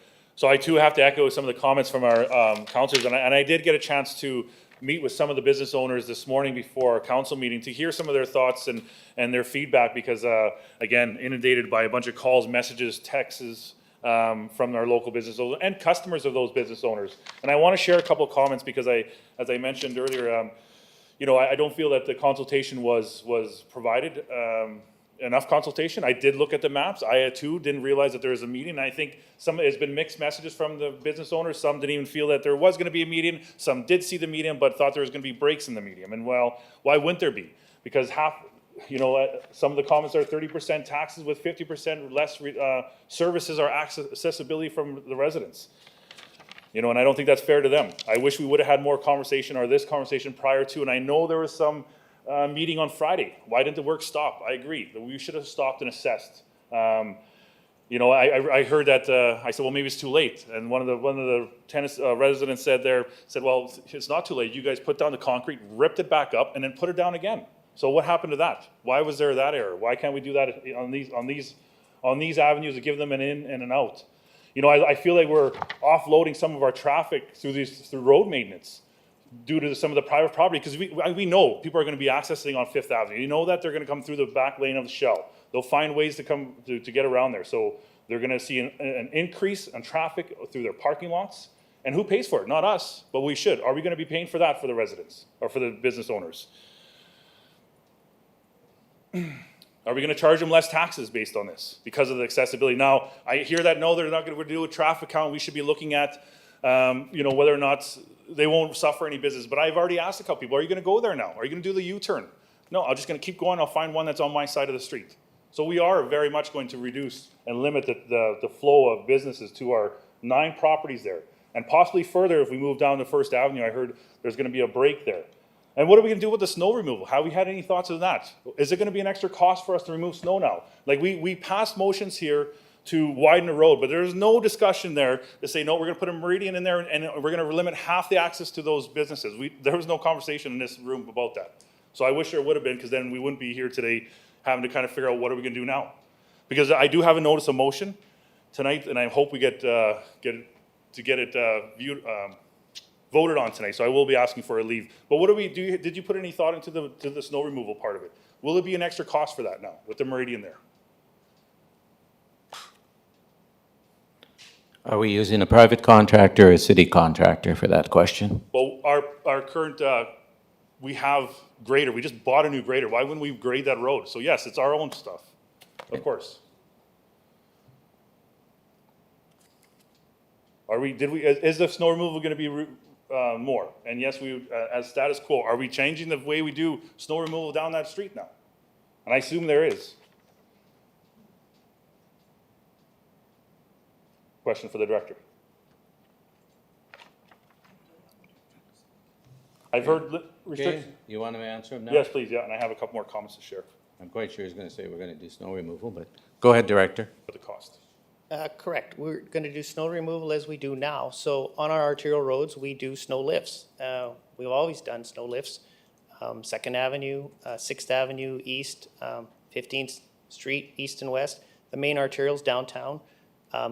Whether they have medians or not just changes maybe some of the ways in which we windrow it. But in the end, we still do the snow lift, and we have done it before and we'll do it again. It'll just mean that, because we used to windrow it to the middle and then use our snow plows to lift it. Well, now we'll windrow it on each side and snow plows will be lifting it. So we were doing it before, we'll still be doing it. I can't tell you how many calls I got from residents saying that, so why would we bother putting a meridian in the middle? It was working fine before. So I don't know, no consultation. One more last, some of the trucks, there's issues with how the trucks are gonna be coming in and out of those properties, and those lanes are so restrictive, I don't know, there's gonna be issues with that as well. So we need to do something. I have a motion to at least address accessibility, and I hope I get a leave tonight to support that. Thank you. Okay, any other comments? Now, what happens if their businesses increase? We've all said that they're going to lose money. We don't know that. What happens if they increase? Will they voluntarily tell us that? I could answer that. Mr. Mayor, you didn't forget about me, I hope. No, I haven't. You're next. Okay. Okay. I'll let Tony speak, and then I'm going to go to you. Go ahead. Thank you, Your Worship. Again, some of the businesses, I've asked the exact question I've asked them, did you notice an increase? Now, of course, we have some construction, so yes, there's going to be some limitations, but now that we have, moving forward, there's absolutely a reduction in all those businesses with customers, according to the staff, according to the owners, and so yes. Yes, during construction. I acknowledge that. But yes, there is the reduction. So whether we need to put numbers there to start counting, then maybe we should. Let's find out how much reduction we're going to see there. Okay, thank you. Go ahead, Councillor Bodnick, then I'll go to you, Councillor. Thank you. Thank you. Okay, this mess on 15th Street was created by us. I'll take responsibility for that. We voted for it. Yes. We made a mistake. The previous council voted in favor of putting lights at 4th Avenue against the recommendation of the department. The department said, no, let's not do this. However, that being, but we overrode them, and there's 2 councillors that are no longer in this room, or in that room, I'm not there, but in this room with this council that voted in favor of putting lights there. So the only 2 that didn't vote in favor of that is Councillor Kilmer and Councillor Head. But we voted in favor of doing this. However, when I voted in favor of it, I did not realize the impact that it'll have on the businesses on the south side of 15th Street. Dr. Java's Jump Store, and then all of those in that strip mall behind their businesses. And that's what we've created. And so we need to fix this. This is a mistake that we made. I take responsibility for making a mistake, voting incorrectly. you know, we shouldn't have put the lights at 4th Avenue. We were, you know, I felt pressured and anyways, we did it. And so to say that the business isn't going to be affected or is affected, we don't know that. We don't know whether it's going to be or not going to be affected. Our guess is that it's going to be affected. That's my guess, is that those businesses on the south side are going to be affected. And what we did is we did something great for PV Mart, the new PV Mart, at the cost of long-time businesses on the south side. That's what we did. And these are small businesses that we need to support. These are the businesses that, the small businesses are the ones that employ the majority of people in our community. We need to get this right. And so we need to find a solution that will work. I understand now from the director about the Meridian, why it has to be there. I get that because of safety, et cetera, because of the two lights so close to one another. But we had a good situation there right now. Everything worked on 15th Street prior to this development, prior to this widening, et cetera. It seemed to work. Would it have been more dangerous with a PV Mart there if we didn't widen it? We don't know that. My guess is it probably would have been more dangerous if we would have left it the way it was without lights, etc. So I don't know what the solution is, other than I don't want to have a development and be in favor of a development that favors one business over another business. And that's what we did. And so we need to get this right. And I don't know what Councillor Head's motion is, but we need to get this right so that we address the concerns of the businesses on the south side between 4th and 5th Avenue on 15th Street. Thank you for letting me talk, Mr. Mayor. No problem. You need it again, just yell. Councillor Kilmer. Thank you. I have a question for the director. I too walked the area since we've heard about this, and today I noticed on the corner, I'm terrible at directions, so bear with me. The 5th Avenue, Meridian, so 5th Avenue going into Cornerstone Strip Mall there, I noticed the Meridian is taken away from that so that people can go across either direction. Is that going to stay that way? I'm not sure exactly where you mean Cornerstone. So at 5th. Cornerstone is on the corner of 6th and 15th. Insurance. Oh, Cornerstone Insurance. Sorry. I thought you meant. Sorry, yeah. Okay, thank you. There you go. That's part of my problem.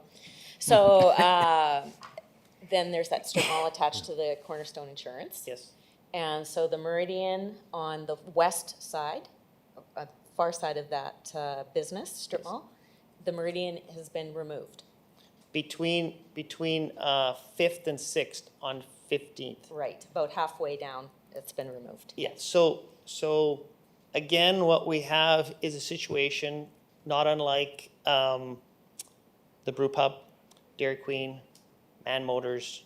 These are legacy issues that we are encountering.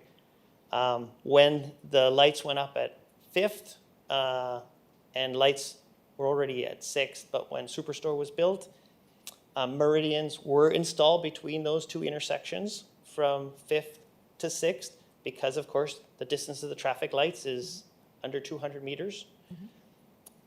We encountered a similar situation where an opening was left for those businesses to be able to cross. And again, we have these errant traffic crossings where a person can nose in across the lights, say you're leaving that strip mall, but you want to go eastbound. And the lights are red right now at 6, so you jump across the lanes, but cars are still coming from downtown. So now you wait, and your vehicle is blocking the westbound lanes. And you sit there, the lights change. Now someone's coming towards you. Okay, now you have to make your maneuver, right? Mm-hmm. So that was there previous, and we're going to close as much of it as possible. But Because it was a legacy issue, we're gonna be leaving an opening just like there was one before, probably about 10 meters worth. So I'm hearing that basically we have a lot of mismatched things through our history, We do. and that we're hoping, we being the city, Public Works is hoping that at this point, we just let this be the first meridian that we're going to close off because of traffic, the chance of traffic snarl-ups and accidents. It would be a wish of ours to be able to follow the standards, the national standards, yes. We've had some, I want to call it success, but at least some movement in that direction. We've closed some of these legacies in the past without any issue. As a matter of fact, improved safety. We closed the access to the service road between Canadian Tire and McDonald's because the traffic, the left-hand turning traffic was always backing up through the intersection of the service road. Ever since we've done that, that's been resolved. We haven't had rear-end accidents in the intersection. We've closed the one on the other side just this year when the Shell got built. That was part of their development permit to remove it. They weren't going to have it. They agreed to it. That's now eliminated that same kind of situation on the other side of the intersection. We eliminated the lights coming out of the downtown mall at 13th where the railway tracks were. Now it's only a crosswalk, but you used to be able to cross there. And that too was an issue because you have lights at 12, 13, and 15, and people coming off the bridge at pretty high rate of speed, so trucks and stuff. So we've had some success on that, but there's lots left. Yeah, can I ask, was the meridian put in there and then we were reminded, and so it has been removed? On At that spot for that strip mall? I can't say that it was put in. And then we were I reminded? can't say that because I don't know. That Just goes wondering. back to probably 1990, 92, 91, somewhere in there. It just looks like it was freshly removed. That's just my, and I am not an expert at direction or meridians. Okay, now we've had the debate on inquiries. Any other inquiries? Hearing none? Okay, I'm going to move on to inquiries. Notice of motions. Councillor Head. Thank you, Your Worship. I have 5 today that I would ask for leave. 3 of them are to complement Councillor Tara Lennox Zepp's Truth and Reconciliation Commission calls to action. So I would ask to include call to action number 47, 77, and 75 to complement the same ones, the 3 that she has listed here. So I'd ask for those 3 to be heard at the same time, and then I also have 2 other ones. Okay, but with that said, how can I ask council to hear them at the same time? We don't even know what they are. Well, I read them out and I read a little bit. I did bring my calls and Truth and Reconciliation calls to action booklet for a quick and easy glance and for your ease to know what they are, and I can go ahead and read them out for you. Well, I'd sooner ask for a report and a study than read from a book. But go ahead. So I'm putting a notice of motion. I'm asking for a leave today to include these 3 calls as well as the ones we're voting on this evening. So that, I don't know if you want me to go ahead and list the calls of which they are. And I can give you a quick, I guess, a brief. No, you got to get leave before you can talk on them. So the other notices, your other 2? I have other 2. Yeah, the other one is, I'm working on the wording. Short of like ripping all the concrete out, I put to ensure proper access for those affected businesses on the south side of 15th Street East, from 1st Avenue East to 5th Avenue East. So that's kind of, and I'm open to suggestions from other councillors to how we're going to address some of that, the concrete that's in our way, I guess, if you will. So I'm asking for leave for that one tonight to be heard. And then the last one, to remove the fences surrounding the Margot Fournier Center and the gazebo on River Street. I mean, short of, that's not achieving anything other than making our city look worse. We're talking about positive story, Okay, news so story. what's the solution? We have staff and people, we'll wait till you get there. We'll wait till you get there. Okay, so and that's the other one. So to remove the fences and the surrounding around the Margot Fournier and the gazebo and on our city streets. So those are I'm asking for leave for all 5 of those tonight. Holy. Yeah, I'm giving leave on 1, that's it. Okay. You're done? Thank you. Thank you. Okay, Any others? Okay, I'm then going to move to number 17, which is motions. 17.1, motion, Councillor Zepp. Are you there, Councillor Zepp? I am. I move that the city implement the Truth and Reconciliation Commission of Canada's call to action number 43. We call upon federal, provincial, territorial, and municipal governments to fully adopt and implement the United Nations Declaration on the Rights of Indigenous Peoples as the framework for reconciliation. Seconder? Councillor Head? I'll second that. Thank you. Okay, discussion. First, I'll start off. I don't know what 43 is. I was hoping you were going to ask for a report on what the city has done or what we're doing. So I can't support your motion as is. If you were asking for a report, we have to study the reconciliation. I don't know what half these numbers are.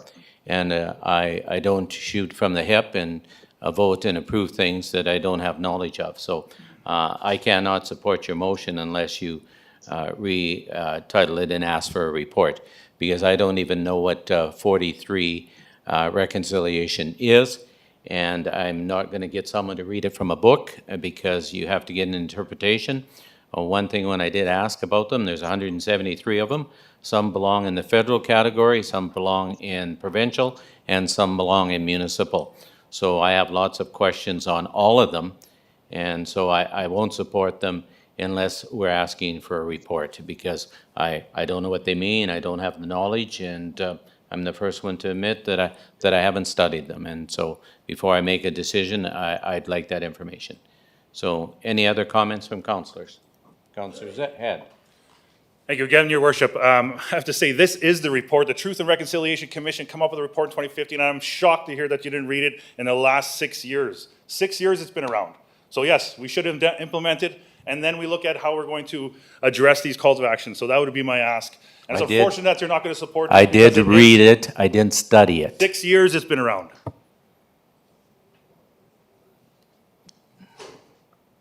And are you an expert on it?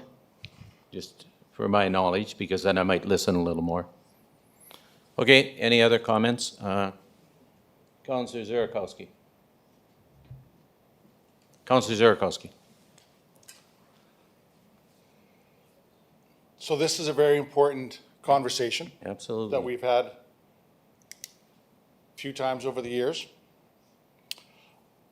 I was one of the elected, and I didn't go myself, I went with other members of the elected that attended some of the truths that were told a few years ago when they were invited by the commission at the Travel Lodge. And still remember some of those moving stories. And so I think it's important that we explore this corporation to ensure that we're doing all we can to follow those recommendations. The problem with this particular motion made by Council Lennox Zepp is it sort of infers that nothing's being done. It infers that, what have you been doing? And we should find out. We should find out what this corporation has been doing. We should find out what is left to be done. And we should ask those questions and follow up.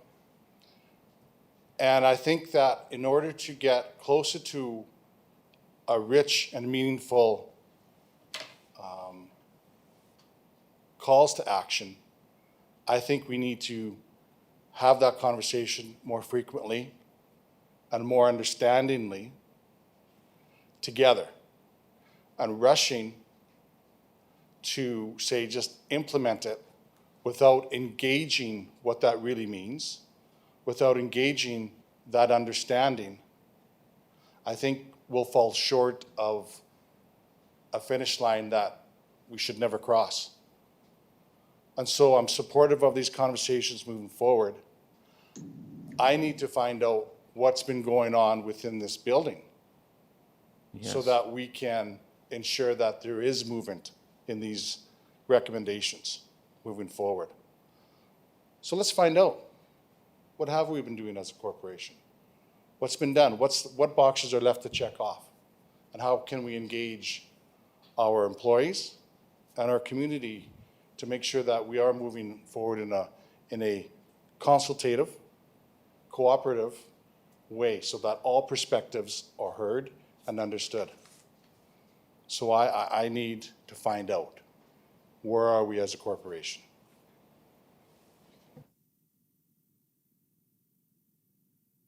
Mr. Mayor, I'd like to also be in the queue here on this motion, please. Okay. Councillor Kilmore, you're up next. Thank you very much. I very much support Truth and Reconciliation Commission of Canada's calls to action. I have been fortunate enough to have been involved in, many opportunities to grow and learn and grow our country, community, and smaller community. I appreciate people's reticence about the word implement and what that means, implement, because it's an action. I like the idea of that the city support and use as a framework all of the calls to action for sure, because I do think it is the filters that we all must collectively look at everything that we do. Like it just is part of who we are and how we move forward. So in my opinion, I would be supporting this. I feel that Councillor Lennox Zepp chose the word implement to put action. Implement is more of an action word. So yeah, I will be supporting this motion. Okay, Dennis, I'll go to you, then I'll come back to a comment. Councillor Botnick? Thank you, Mr. Mayor. Yes, this is a topic that we definitely have to address. There's no doubt about it. And actually, what I think we need, and I appreciate Councillor Lennox Zepp's 3 motions, and then Councillor Head adding another 3 to it. But what I would like us to do or think about is to put these all together and actually have a motion just saying that council needs to be informed, enlightened, and given the ability to understand the truth and reconciliation. Just hang on, Dennis. We've lost you for a minute. Just hang on for a minute. Okay, could you just try it again? You clanged all up, so we couldn't hear what you were saying. Okay, so. Okay, we got you back. Okay, you got me back? Go Okay, ahead. I'm not sure what I said, but what I think we need to do is we need to put one motion forward about educating council about the Truth and Reconciliation Commission, about the calls for action, and then how having a really good discussion, okay, with some experts on the Truth and Reconciliation, with the Yes.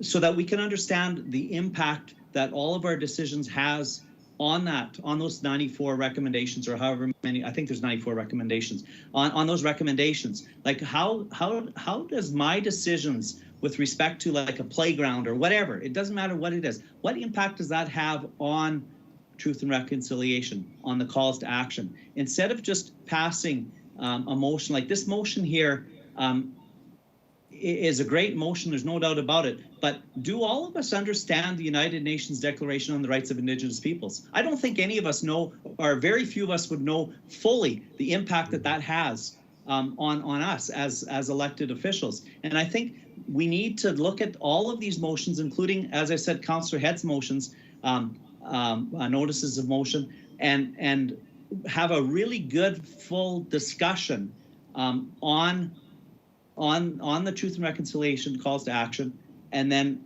how can we implement and what can we implement, and how do we make those decisions so that we are meeting the calls to action? That's what I would rather see, rather than just pass a motion like this because I'm not sure what this motion, because I don't understand totally everything about the Truth and Reconciliation. I'm still in the truth part of listening, and I was criticized on social media for that, saying that I don't want to talk and offer solutions. I was criticized that I said that I want to listen to our residents that have been, and hear their stories and the impact that the residential schools had on them.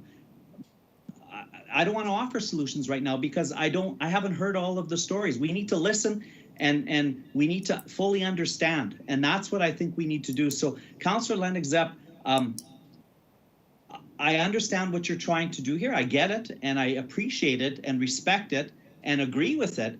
But I think the bigger picture is let's learn about the entire calls to action and how then can we as a city implement those calls to action. What are we doing, as Councillor Zurkowski said, what are we doing well? Are we doing anything well? What can we do as we move forward, and not just pass a bunch of motions that perhaps could become meaningless. I don't know. That's just my thoughts. Okay, thank you. Well, thank you. Well, and that's why I think we have to get guests in that can speak to us and tell us the road we should be going. And I don't like jumping on bandwagons until we learn knowledge. I do remember taking a phone call when they did come out, congratulating us. And that's what I'd like to know. What has the city have done? No one's asked us that. No one has said, Jim, have you had training courses? I know the police are working on their calls to action. But I remember taking a call from Ottawa congratulating our city on being forward-thinking, that we did something that was a call to action in reconciliation, but we did it 6 months before we even knew it was going to be one of the rules. And that was restructure the police commission.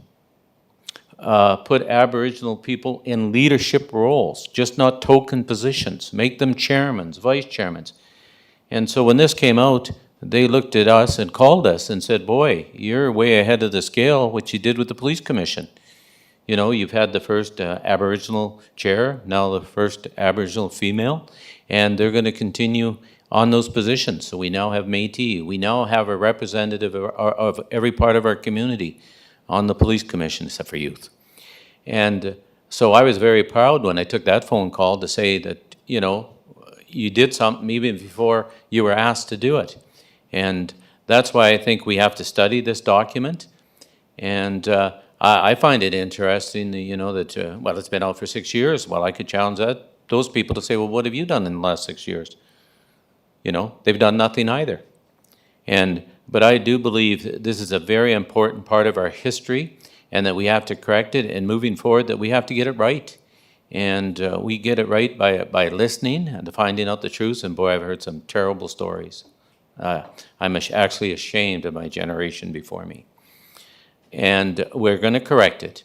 But it's not going to happen overnight. That we have to make sure that we do it right, that we consult the right people, and that we talk to the right people.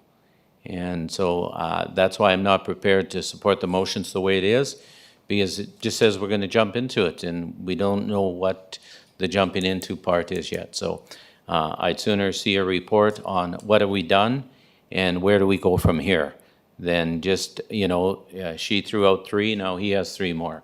Well, maybe somebody else has 1 more, and maybe somebody else got 6 more.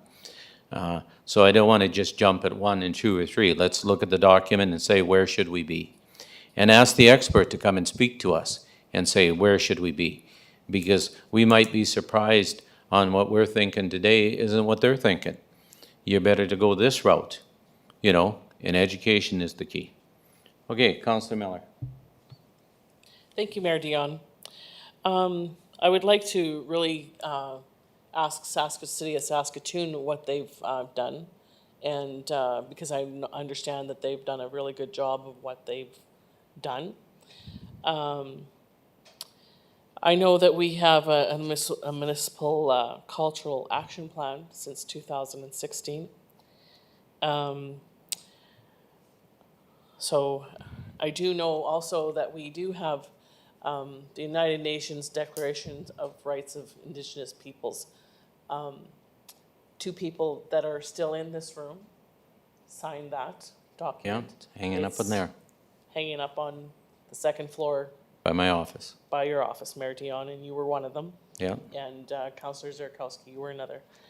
yeah. I do think that we do need to move forward, and I do know that the city has done a lot of economic development with the First Nations people and also with other things moving forward.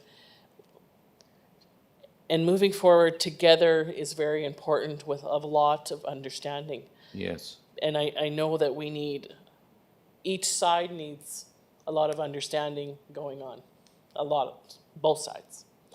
And I know this because I'm both of you. And I listen to both of you. And I listen well most of the time. And it gets quite difficult, I'm not gonna lie. And I know that we must move forward, and we need to know what we are responsible for as a municipal corporation. I know that we did do some classes with our staff here, which is very important. Yes, it might not have been very long, but maybe once a year, do something with the whole corporation, because I do think it's very important. After all, our city is, I believe, 40% First Nations and Aboriginal peoples. So with that said, I do support going forward with all of this, but I do need to know exactly what the corporation has already done. Yes. Thank you. You. Okay, any other comments? Okay, I'm going to call the question. now. Tara Lennox up here. Go ahead. So I was very interested to hear the comments from my colleagues here. And I am often interested in reports to hear further information. I think that getting further information on many topics, including this one, helps us to make better decisions. And so I'm not opposed to the idea that several of you have raised that we seek a report so that we at City Council can become more educated. So I have I've just written this up based on what you have said just now. Okay. So I will put it up on the board, and then I would like to hear from my seconder if my seconder thinks that that is appropriate. So I'm suggesting that city administration prepare a report regarding the effects and impacts of the city implementing the Truth and Reconciliation calls to action, implementing the Truth and Reconciliation calls to action, relating to municipal government. Perfect. Sub 2, including consulting with the City of Saskatoon. And sub 3, including what work the city has already done on this matter.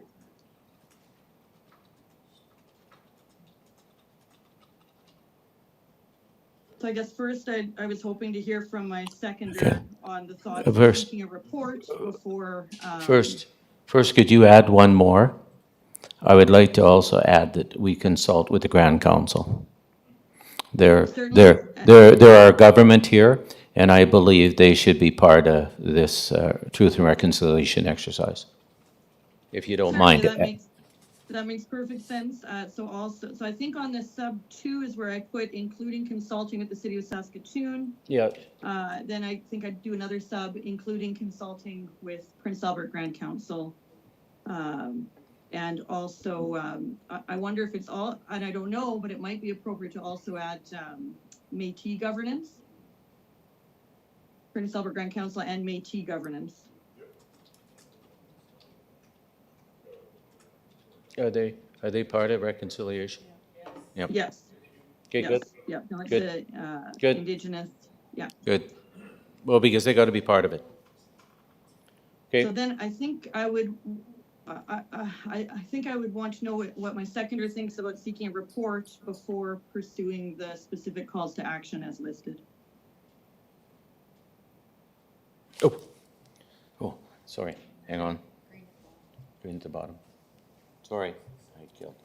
Go ahead, sir. Thank you, Your Worship, and thank you, Councillor Lennox Zepp, for that. I mean, whatever we can do to implement, if that's what it's going to take to get these calls to action implemented in the city of Prince Albert, then I will let my name stand as a seconder. And I want to point out to the mayor's comment, the Grand Chief had actually reached out and said, thank me for bringing these forward. And I want to be a part of those conversations as well. So if you can be so kind and invite me to do that. Council will be part of the conversation. Okay, everyone understand? So then, this is going to cover all your... Excuse me, Mr. You see the motion on the screen? I haven't seen the motion on the screen. She's putting it up there shortly. But, Okay, thank so that means, Councillor Zepp, that then you're going to withdraw the other two, and it'll just be all inclusive.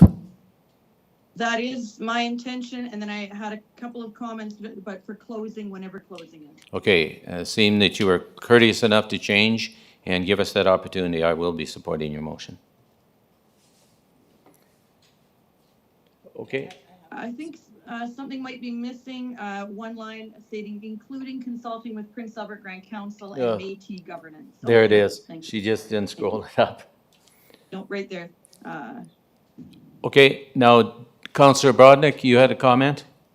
Yeah, no, that looks good. I appreciate that change in the motion, and I think it'll encompass the entire Truth and Reconciliation calls for action, and it will really help educate all of us so that we can actually have a meaningful implementation and not just on paper an implementation, that it'll be meaningful, that, Yes. that we will actually make these changes. And I think that's important. And I thank you, Councillor Lennox Zepp, for bringing this forward, as well as Councillor Head for bringing these forward to us and putting us in a position that made us think about the calls to action. And so I thank you for that. That's all I have to say.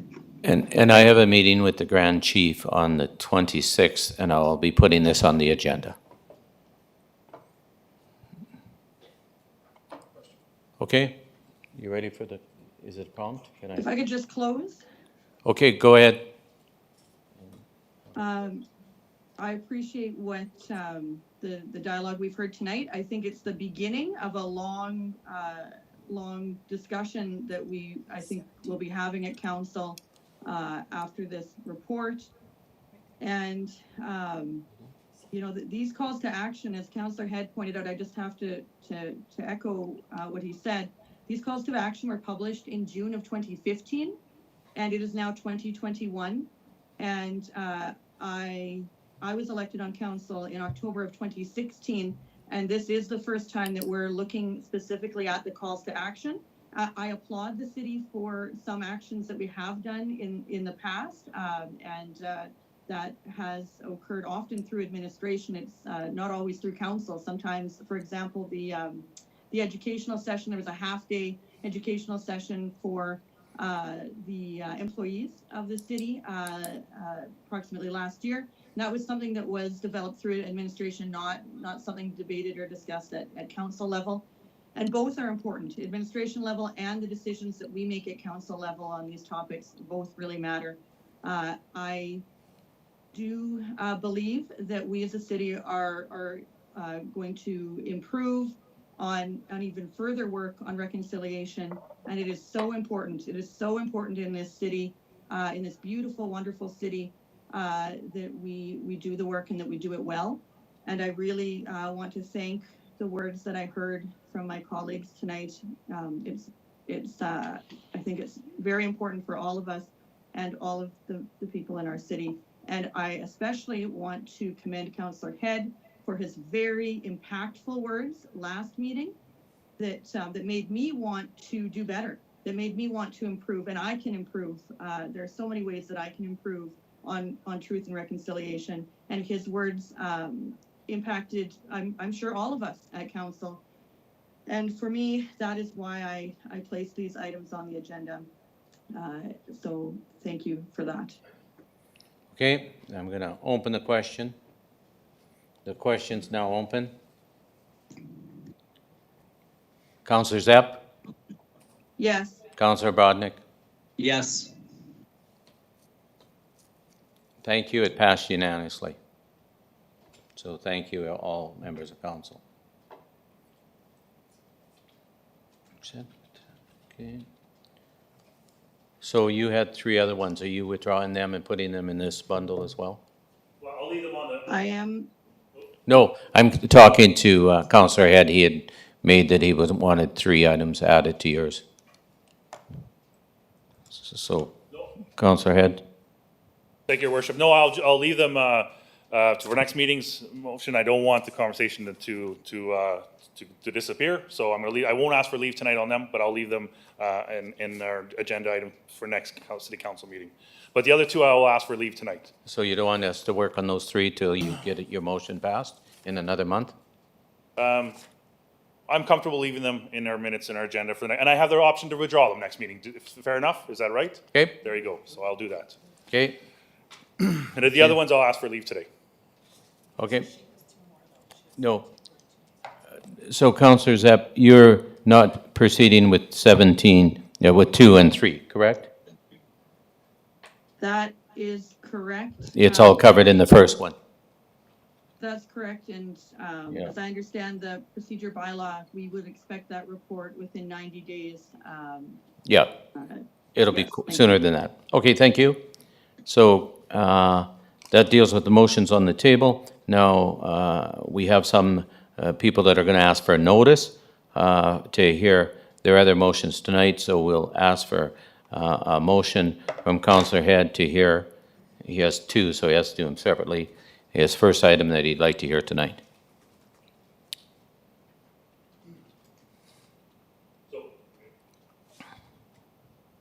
Go ahead. Thank you, Your Worship. So I'm going to ask to, and again, I'm open for suggestions to the wording, but to ensure proper access to those affected businesses on the south side of 15th Street from 1st Avenue East to 5th Avenue East.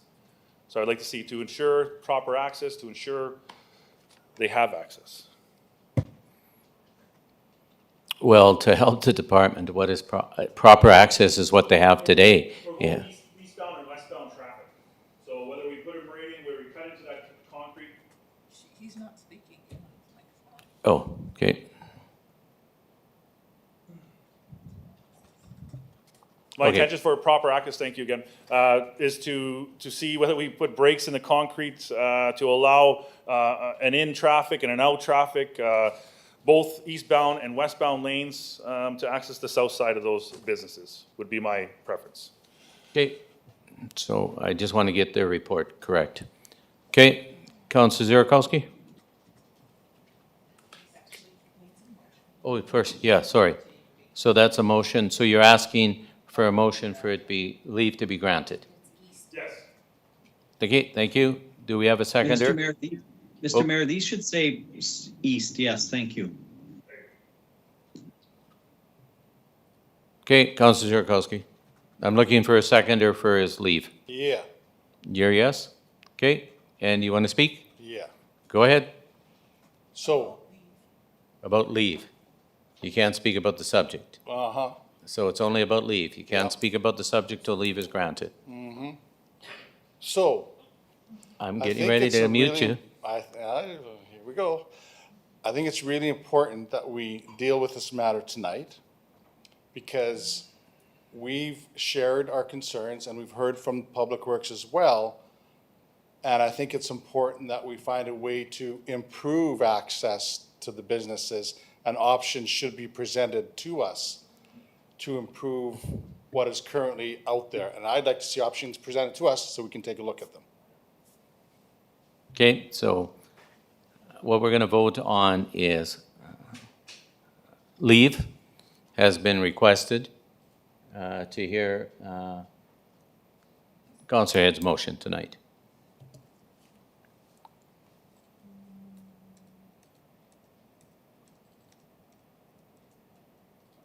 Okay, I'll just add it in here, and you can vote on it. Yep, once you tell me, I'll prompt it. And you need 2/3.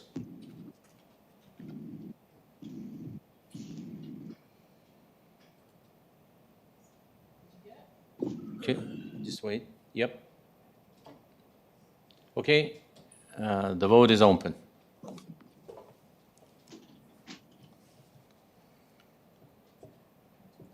Councillor Lennox Abb, Yes. Councillor Obrodnik. Yes. Okay, leave is granted.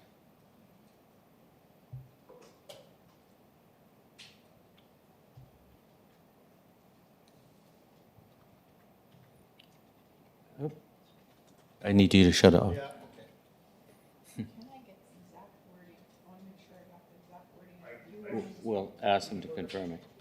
So, thank you. I'm willing, and I think Councillor Zerikowski might have some suggestions. I did like that suggestion you brought, but I come up to ensure proper access for those affected businesses on the south side of East 15th Street, both eastbound and westbound traffic. The point is, we want them to have residents to be able to access those businesses from either side of the city that they're traveling on. I like the idea that some examples or some suggestions come forward about how we can achieve that. So I don't know if we want that in the wording, but open to suggestions. Administration provide a report. Yep.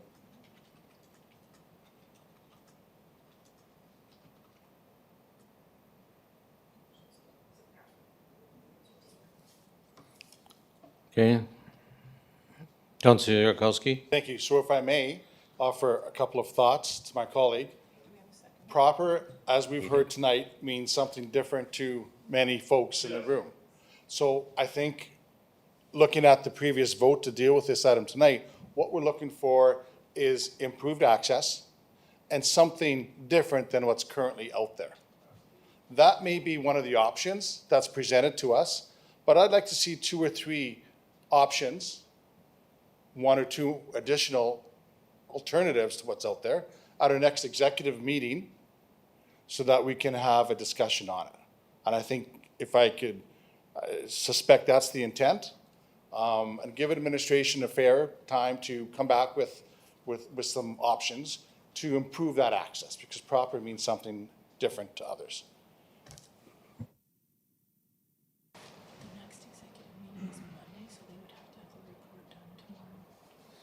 The only challenge that we have is our next executive meeting is Monday, so that means they have to have their report done by 4 o'clock tomorrow.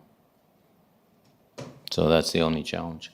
So I don't know if that's, I'm gonna go to the director after Councillor Head has a comment. Go ahead. So maybe there isn't an immediate rush, since apparently they hurried up over the weekend and finished. They had finished it, yes.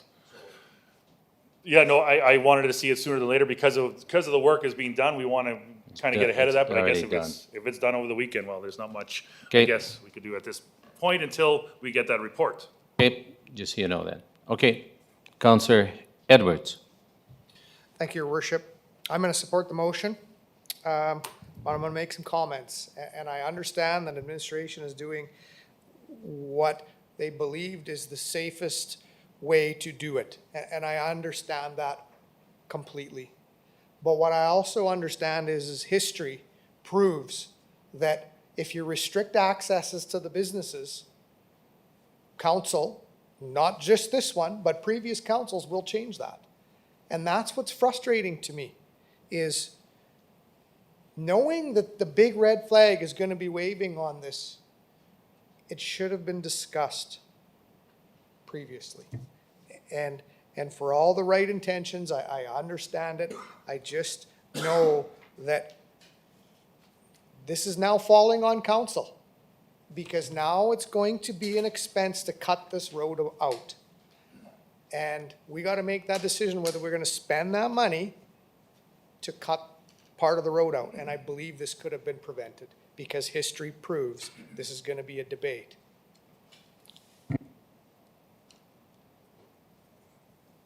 Okay, any other comments? Yep, yep. I'm prompting the question. Oh.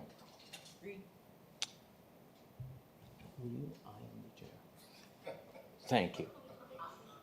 I would have let him know too, but thank you for that.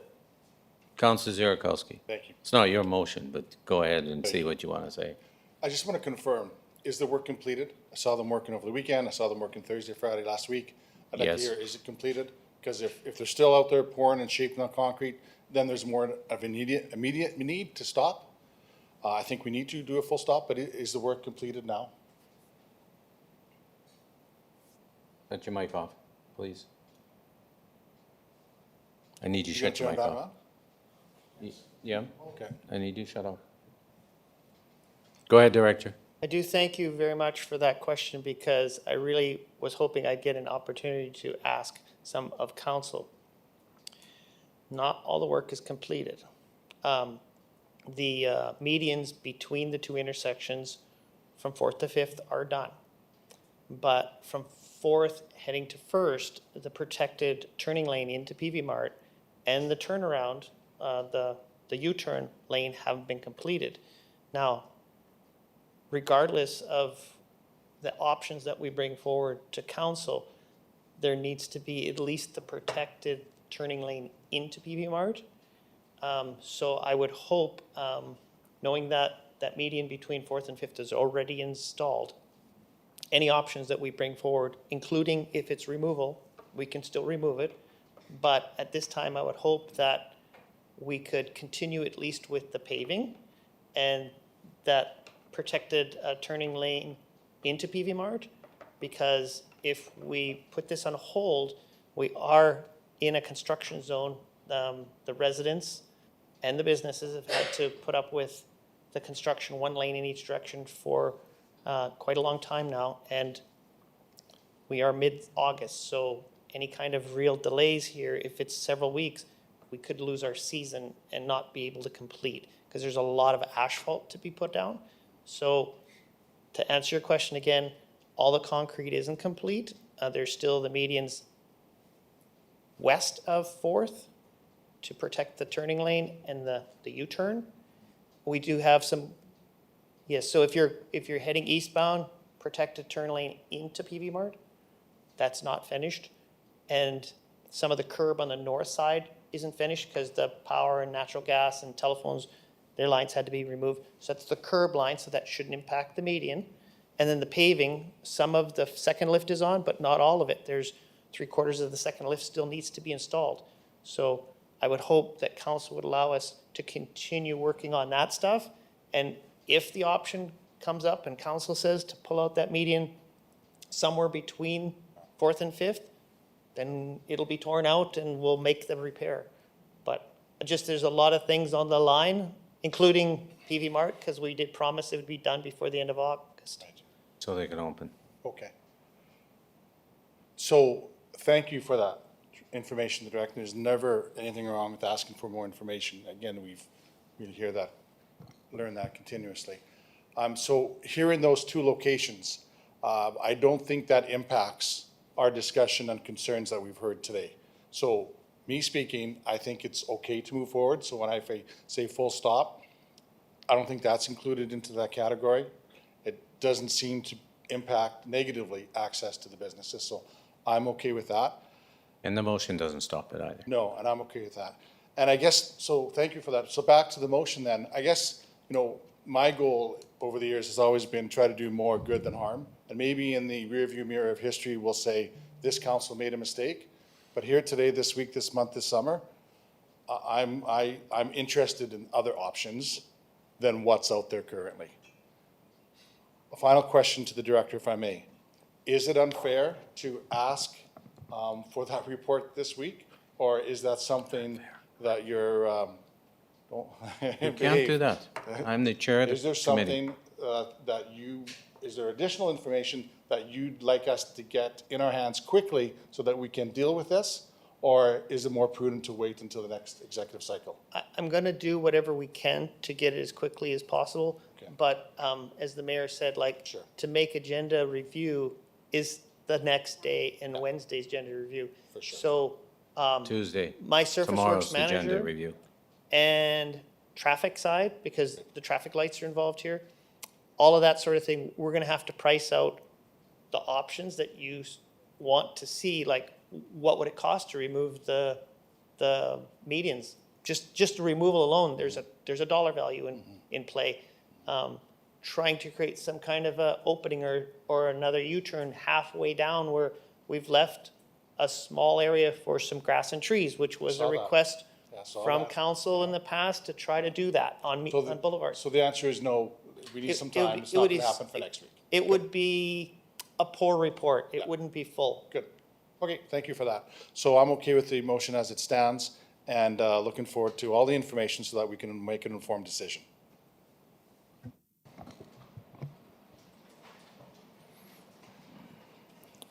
Go ahead. Thank you, Your Worship. I also think that we could certainly, if that report came back prior to the meeting next time, we could probably add that to our agenda at the time. I think we've done that in the past. Another thing is yeah, absolutely, we need to continue with the work because we don't want to defeat the season. And I can't get it out of my head here that there's gonna be further meridians built that are gonna block access to other businesses. So as long as that isn't part of the plan, I'm totally good with moving forward. But I got a business owner that phoned me today and said, listen, if you're gonna build a meridian in front of my business, I'm gonna be laying on the sidewalk, I'm gonna be laying in the middle of the road to protect it so it doesn't happen. We need access in and out. So hopefully that doesn't occur. I need you to shut your light off. Okay. Unfortunately, I haven't been convinced to change my mind. I'm really into safety, and if we open up in the Meridian and someone comes across to get a cup of coffee and a woman with 2 kids don't see them in the fast lane and smacks them, I couldn't sleep at night. I really believe in safety, and I believe in the regulations. And the Canadian regulation says to be safe, this is how it has to be built. Unfortunately, no matter what we do, is someone's going to be impacted positively or negatively. It doesn't matter what we do. We're in a no-win situation.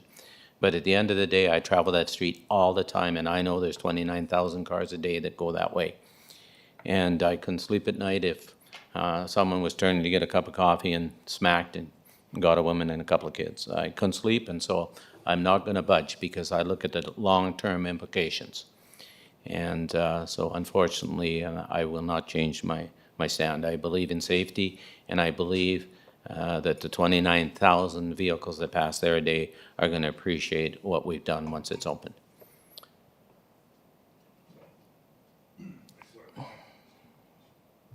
Go ahead. Thank you, Your Worship. You made a comment about us, want to follow the safety guidelines of Canada. It sounds like from the director, we're not following it with the current lights being so close that they are. So I think the problem might have been with the lights at PV Mart.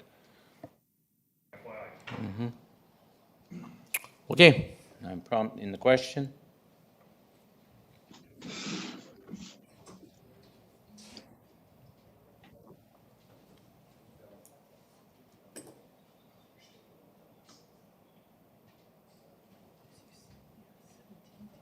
Yeah, I use 17 too. Councillor Zapp? Yes. Councillor Brodnick? Yes. Okay, thank you. Motion carries.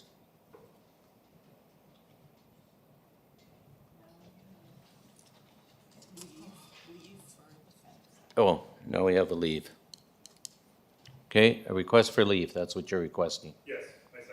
Okay, make, No, it's motion to remove the fences surrounding the Margaret Fournier Center and the gazebo on River Street. So that's what I'm asking for leave for. okay. Seconder?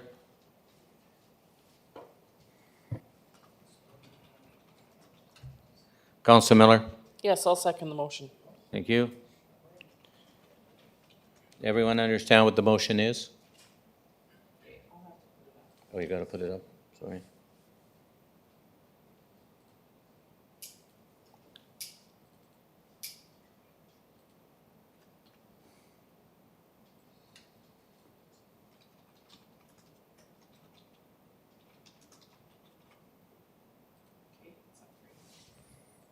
Okay, the vote is now open. Councillor Zepp, Yes. Councillor Brodnick, Yes. 7-2. Does that make leave? Leave is granted.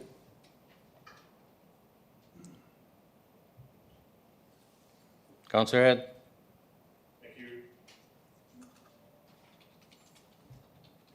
Thank you, Your Worship, again. So really simple, the motion would be to immediately remove the fences surrounding the Margot Fournier Center and the gazebo on River Street. Okay. Yeah, it was gazebo too.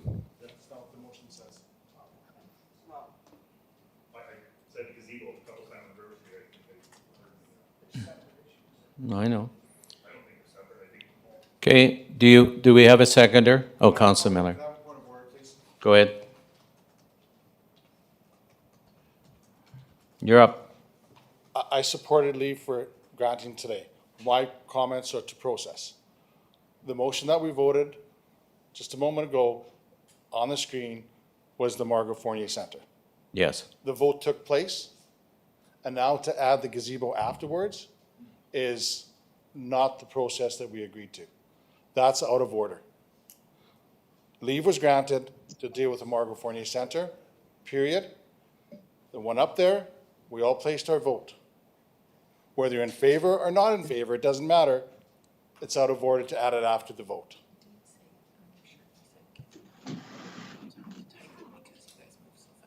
Tara Lennox, point of order. Just, hang on.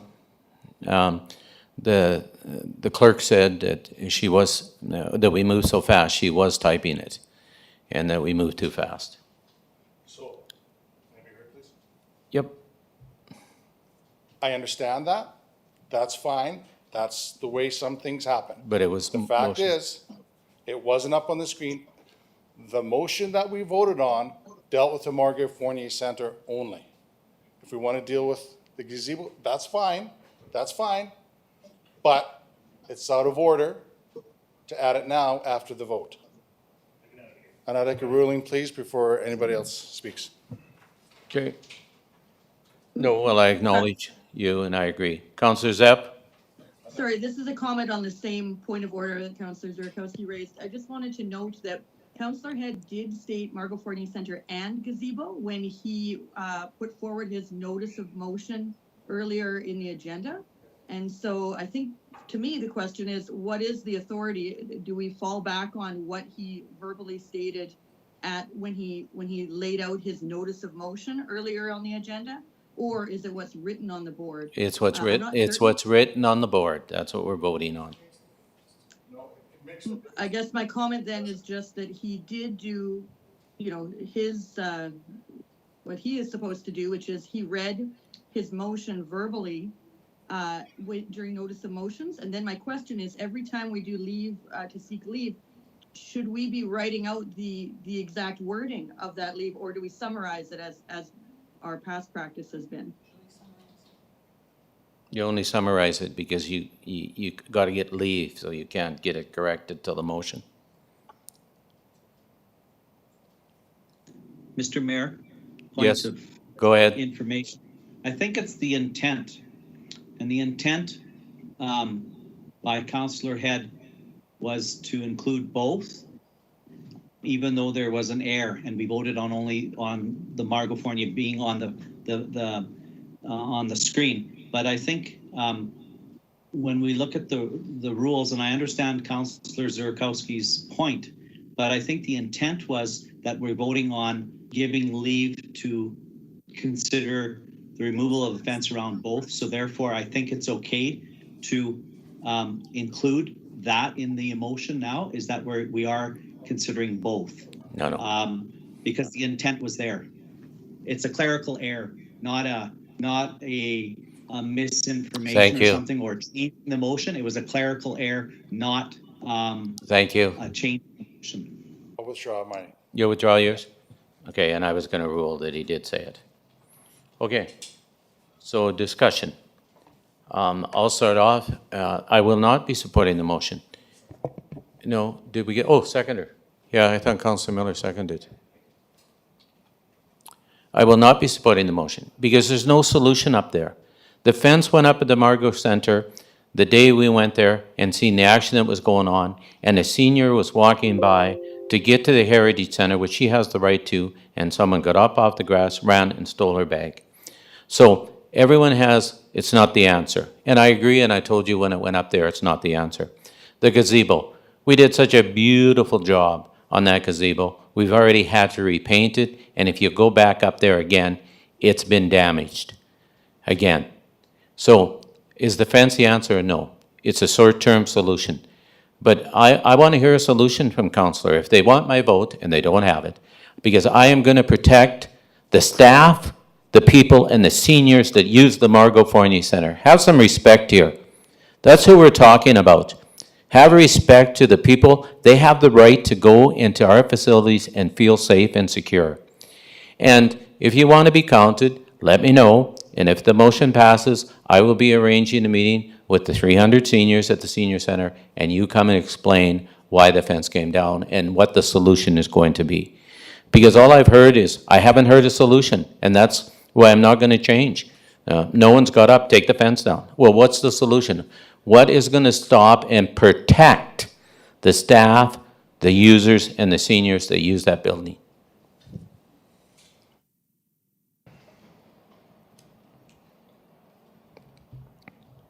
Councillor Head. Thank you, Your Worship. You know, I know there's, I don't have a solution, but I know the fence, as you so admitted, is not the solution. It's a short-sighted, temporary. That it gives us, makes us look worse than than our city, than the problem is actually. Now, we need to ensure the safety of staff, of people, the 300 seniors you mentioned. Well, then we put a police car there. I mean, that might. Oh. That might limit the ability. We allow some protection there. I mean, what's to stop people from getting mugged from outside of that fence? I mean, we're going to put a fence around the whole entire Prince Albert. That's not going to do it. We need to address it.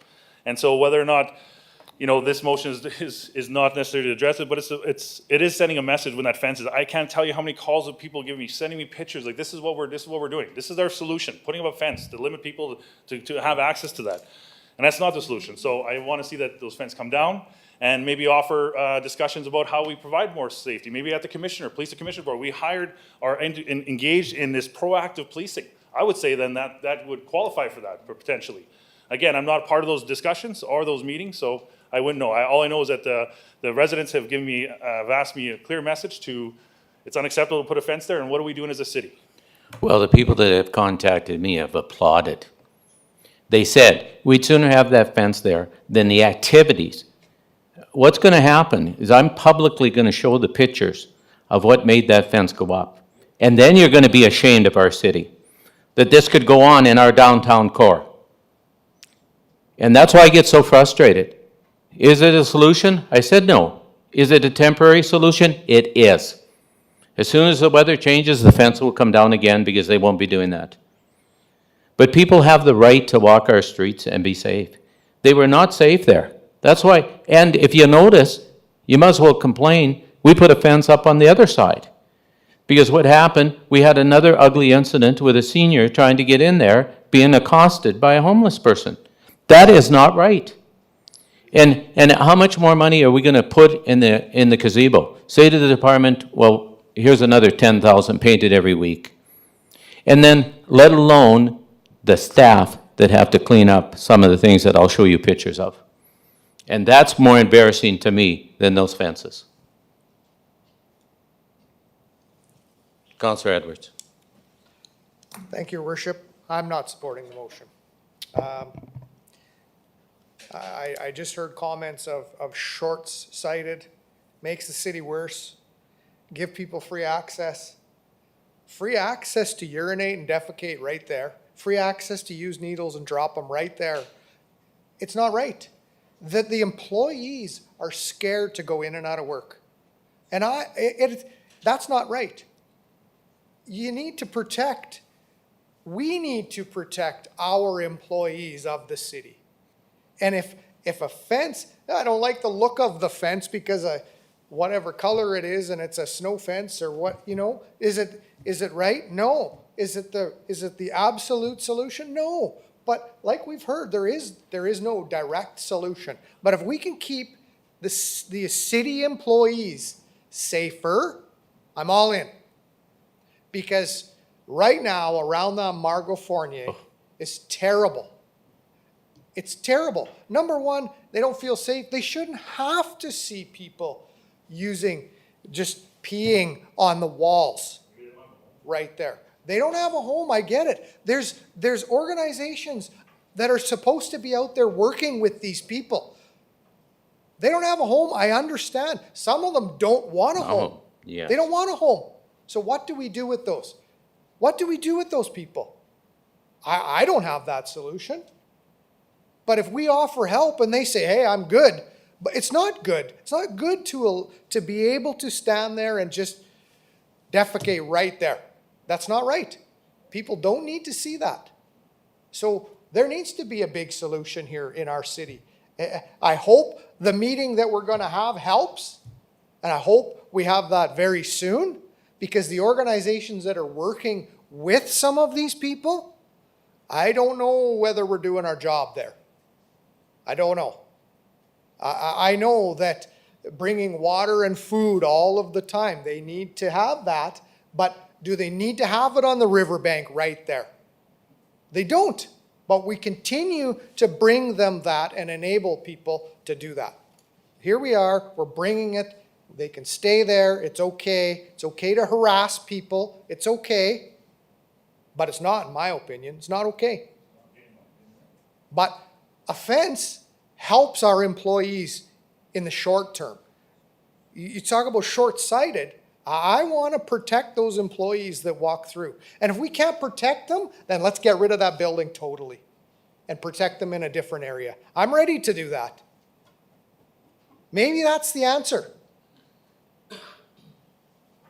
The gazebo, a fence around city property, so we don't have to go in and clean number 2 on a regular basis. I'm okay with that because that's city property. I don't like the fence around it. That's a beautiful area to be. But people don't want to be there right now. They don't want to be there, unfortunately. I don't know where the agencies are that are working with the people that are in need, because they are in need. I get it. But I do know that they also put some portable bathrooms down there. And were they used for the right reasons? Do you know this, Counselor? Because they weren't. Take a look at some of the pictures out there of what those bathrooms were used for. Not appropriate.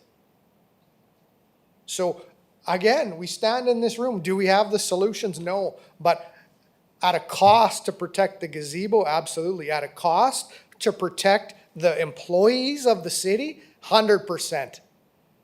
Unless we can find a proper solution today. Mr. Mayor, I'd like to talk on gazebo, please, if I can. Oh, sorry, you're up, Dennis. Okay, thank you. Thank you, Mr. Mayor. You know, there was a solution to the riverbank. In 2011, City Council got a report that talked about the development of the Pohonan Parkway, and that report was the downtown core from the bridge all the way to Riverside School. And there were recommendations of what to do, how to develop this, how to make this a gathering place, a positive place. What did we do with that report? We shelved it. We did absolutely nothing. It was a 10-year recommendation. 10 years, they said, this is what you do each year. And in 10 years, which is 2021 now, we would have had that entire area developed, which it would have been a gathering place and it would have been a positive place. So that's there was a solution to it. And that's what it was about. It was about developing the riverbank and making it a positive place. Now, does that push the social issues that are going on right now somewhere else? I don't know. Or does it include people that are on the riverbank right now. I don't know, but there was a solution that was proposed, and if we all would look at it, and I can't remember offhand what the name of the report was, but I came to council prior to being elected as president of the Prince Albert Historical Society and said, look, we can help you guys implement your own report. And it was rejected. It was receive and file. That presentation was receive and file by the couple councils ago. That's what we did. So we had solutions to these problems, but we ignored them.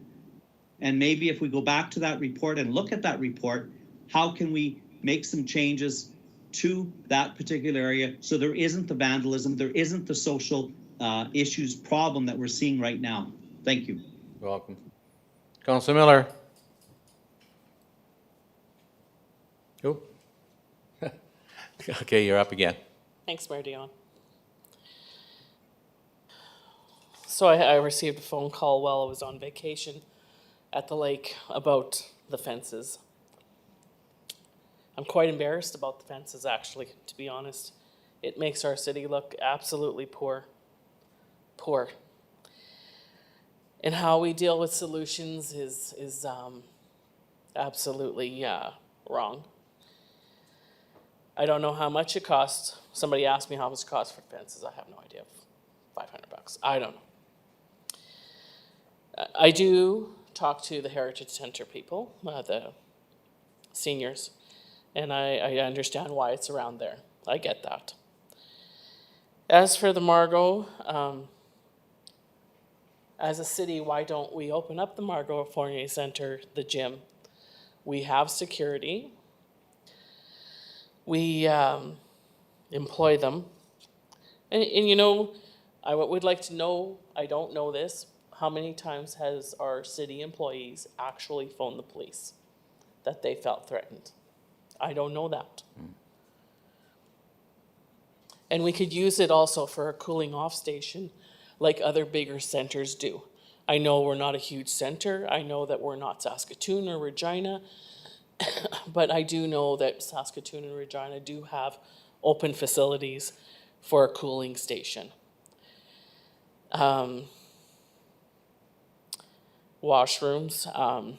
So I had a motion put forward for washrooms downtown, and I'm really interested about how many people on council will say yes to facilities downtown for people to use, the proper facilities. When I'm looking forward for that report to come. And also a couple meetings ago, I did ask how much does it cost to spray down the gazebo every day, every second day, whatever it is. It's probably the same amount as the fence. It's a little bit of a solution, and especially for there. I know that there's people who called me that it's fenced, I would like to take wedding photos. You just got to call and we'll accommodate them. I don't think that's the solution, Mayor Dion. I think that it needs to be open. I really don't agree. I don't agree with the fences. I just think it's a total embarrassment. It's a black eye on our city, considering the conditions that we're actually in talking about reconciliation and doing our best for people. They're people. We're all people. Well, let me tell you, And we are, homeless and is I'm not one kind of I population, have so the I'm not going to floor. listen to I that. have the floor, Mayor Dion. And I But just get your think that facts straight. there's solutions. You're asking me for solutions, you're asking council for solutions, and here I am telling you solutions. And I don't know, you just don't want to listen, but. You haven't heard a solution. And so I think that we need to take a little bit more pride in our city, not lock things up. That's not what we do. That's not what we should be doing. Okay, I'll prompt the vote. Tara Lennox. Oh, go ahead. Thank you. I won't be able to say this as well as Councillor Miller just did. However, I want to state that I would like to see the solutions that have been suggested. Councillor Brodnick's discussion of the 2011 report. I would like to see us prioritize the riverbank and put money there and make improvements as mentioned. I would like to see us pursue the solution that Councillor Miller proposed, which is using the city asset of the Margot Fournier Centre for for warm hot weather station. And I have another suggested solution. It's another long-term solution, but at budget, I expect that we will be debating the downtown revitalization. And we as a city paid $45,000 to get a downtown revitalization report completed. It was completed, and now it's just a matter of implementing it. It's a total of a $7 million project, but it's cut down into different phases, block by block of Central Avenue, to redo the underground pipes that need to be done and to add to the aesthetic above ground. And the first phase is about $1 million phase for the first block. And that first block proposed is from River Street and the first block up from River Street on Central Avenue. And so when you make improvements like Councillor Gronick has mentioned and the revitalization document mentions, there's lots of data and lots of research that says that when you improve your downtown and you make it very beautiful, and then you get more people coming to your downtown, and more of a mass of people means that you lower your crime rate because there are more people out at restaurants and enjoying the riverbank, et cetera, et cetera. So those are three solutions I hope that we do pursue. I agree with Councillor Miller. I have also heard from many members of the public telling me that it is embarrassing that this is the solution that we as a city have come up with. It's wrong. It's not a proper solution to a problem. Now, there's two categories. One is crime, and we're hearing about crime. When there's crime, we need to deal with it as crime, which is police get involved and we need to keep people safe. That's one category of behavior. The second category of behavior is things like loitering and people who are not doing something that's contrary to any bylaw or any crime. And we as a city need to be acting in kindness in that situation. And there are, for example, Councillor Miller's suggestion of using the Margot Fournier Centre, and we can act in kindness with homeless population and people that are there that are not committing any crime, but that are there. And it is simply not appropriate to just separate and say, look, we're separating people. They cannot be in these locations any longer. I mean, how far does that go? It is, we have to acknowledge, and I think that all of us at council have said at different times that we have a city that has some dysfunction, and that's why we need to think about these decisions and reconciliation and addiction. Why do we talk about addictions at our city council? Because we know that we have a city that is suffering with dysfunction for many reasons. And so let's not just push it aside. That's what offense does. It pushes the problem aside, says, get out of here. We don't want you here. That's not the message that many of us councillors want to send. We don't want to send a message of get out of here. We don't want you here. The message is, look, we need to make improvements and we need to work together. And maybe we as a city need to work with the people that are sitting loitering in these areas. And like I said, it's a whole different discussion when we're talking about criminal act happens, then we deal with it as crime, obviously, just like we do in every other area of the city. Thank you. You're welcome. Okay, I'm opening the vote. And no. Councillor Zepp? Yes. Councillor Brodnick? Yes. You're voting in favor of removing the fences? Yes. Okay. 5-4. Motion carries. So I will be asking Councillor Head, Councillor Miller to attend a meeting with me to that facility to explain people how they're going to come up with a solution to keep them safe. Thank you.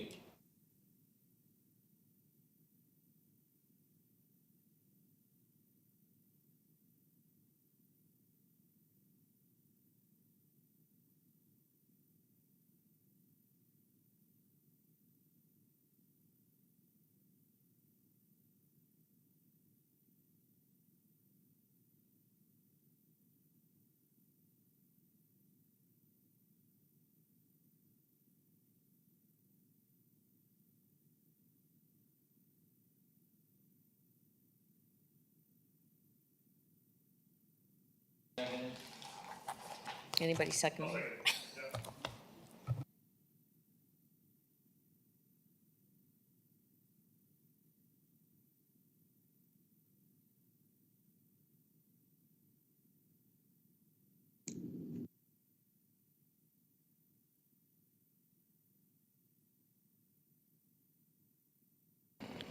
Counselor Zepp,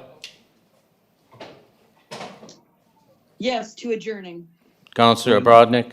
Is that what we're doing, is voting on adjournment? It's Yes. not public. Okay, yes. Thank you. Mr. Chair, was there any public forum today? Yes, but there was nobody registered to speak. And I guess my understanding had been the procedure bylaw says you don't need to register to speak? Yes, the procedure bylaw says you have to register by noon of the day. Of the day, thank you. You're welcome.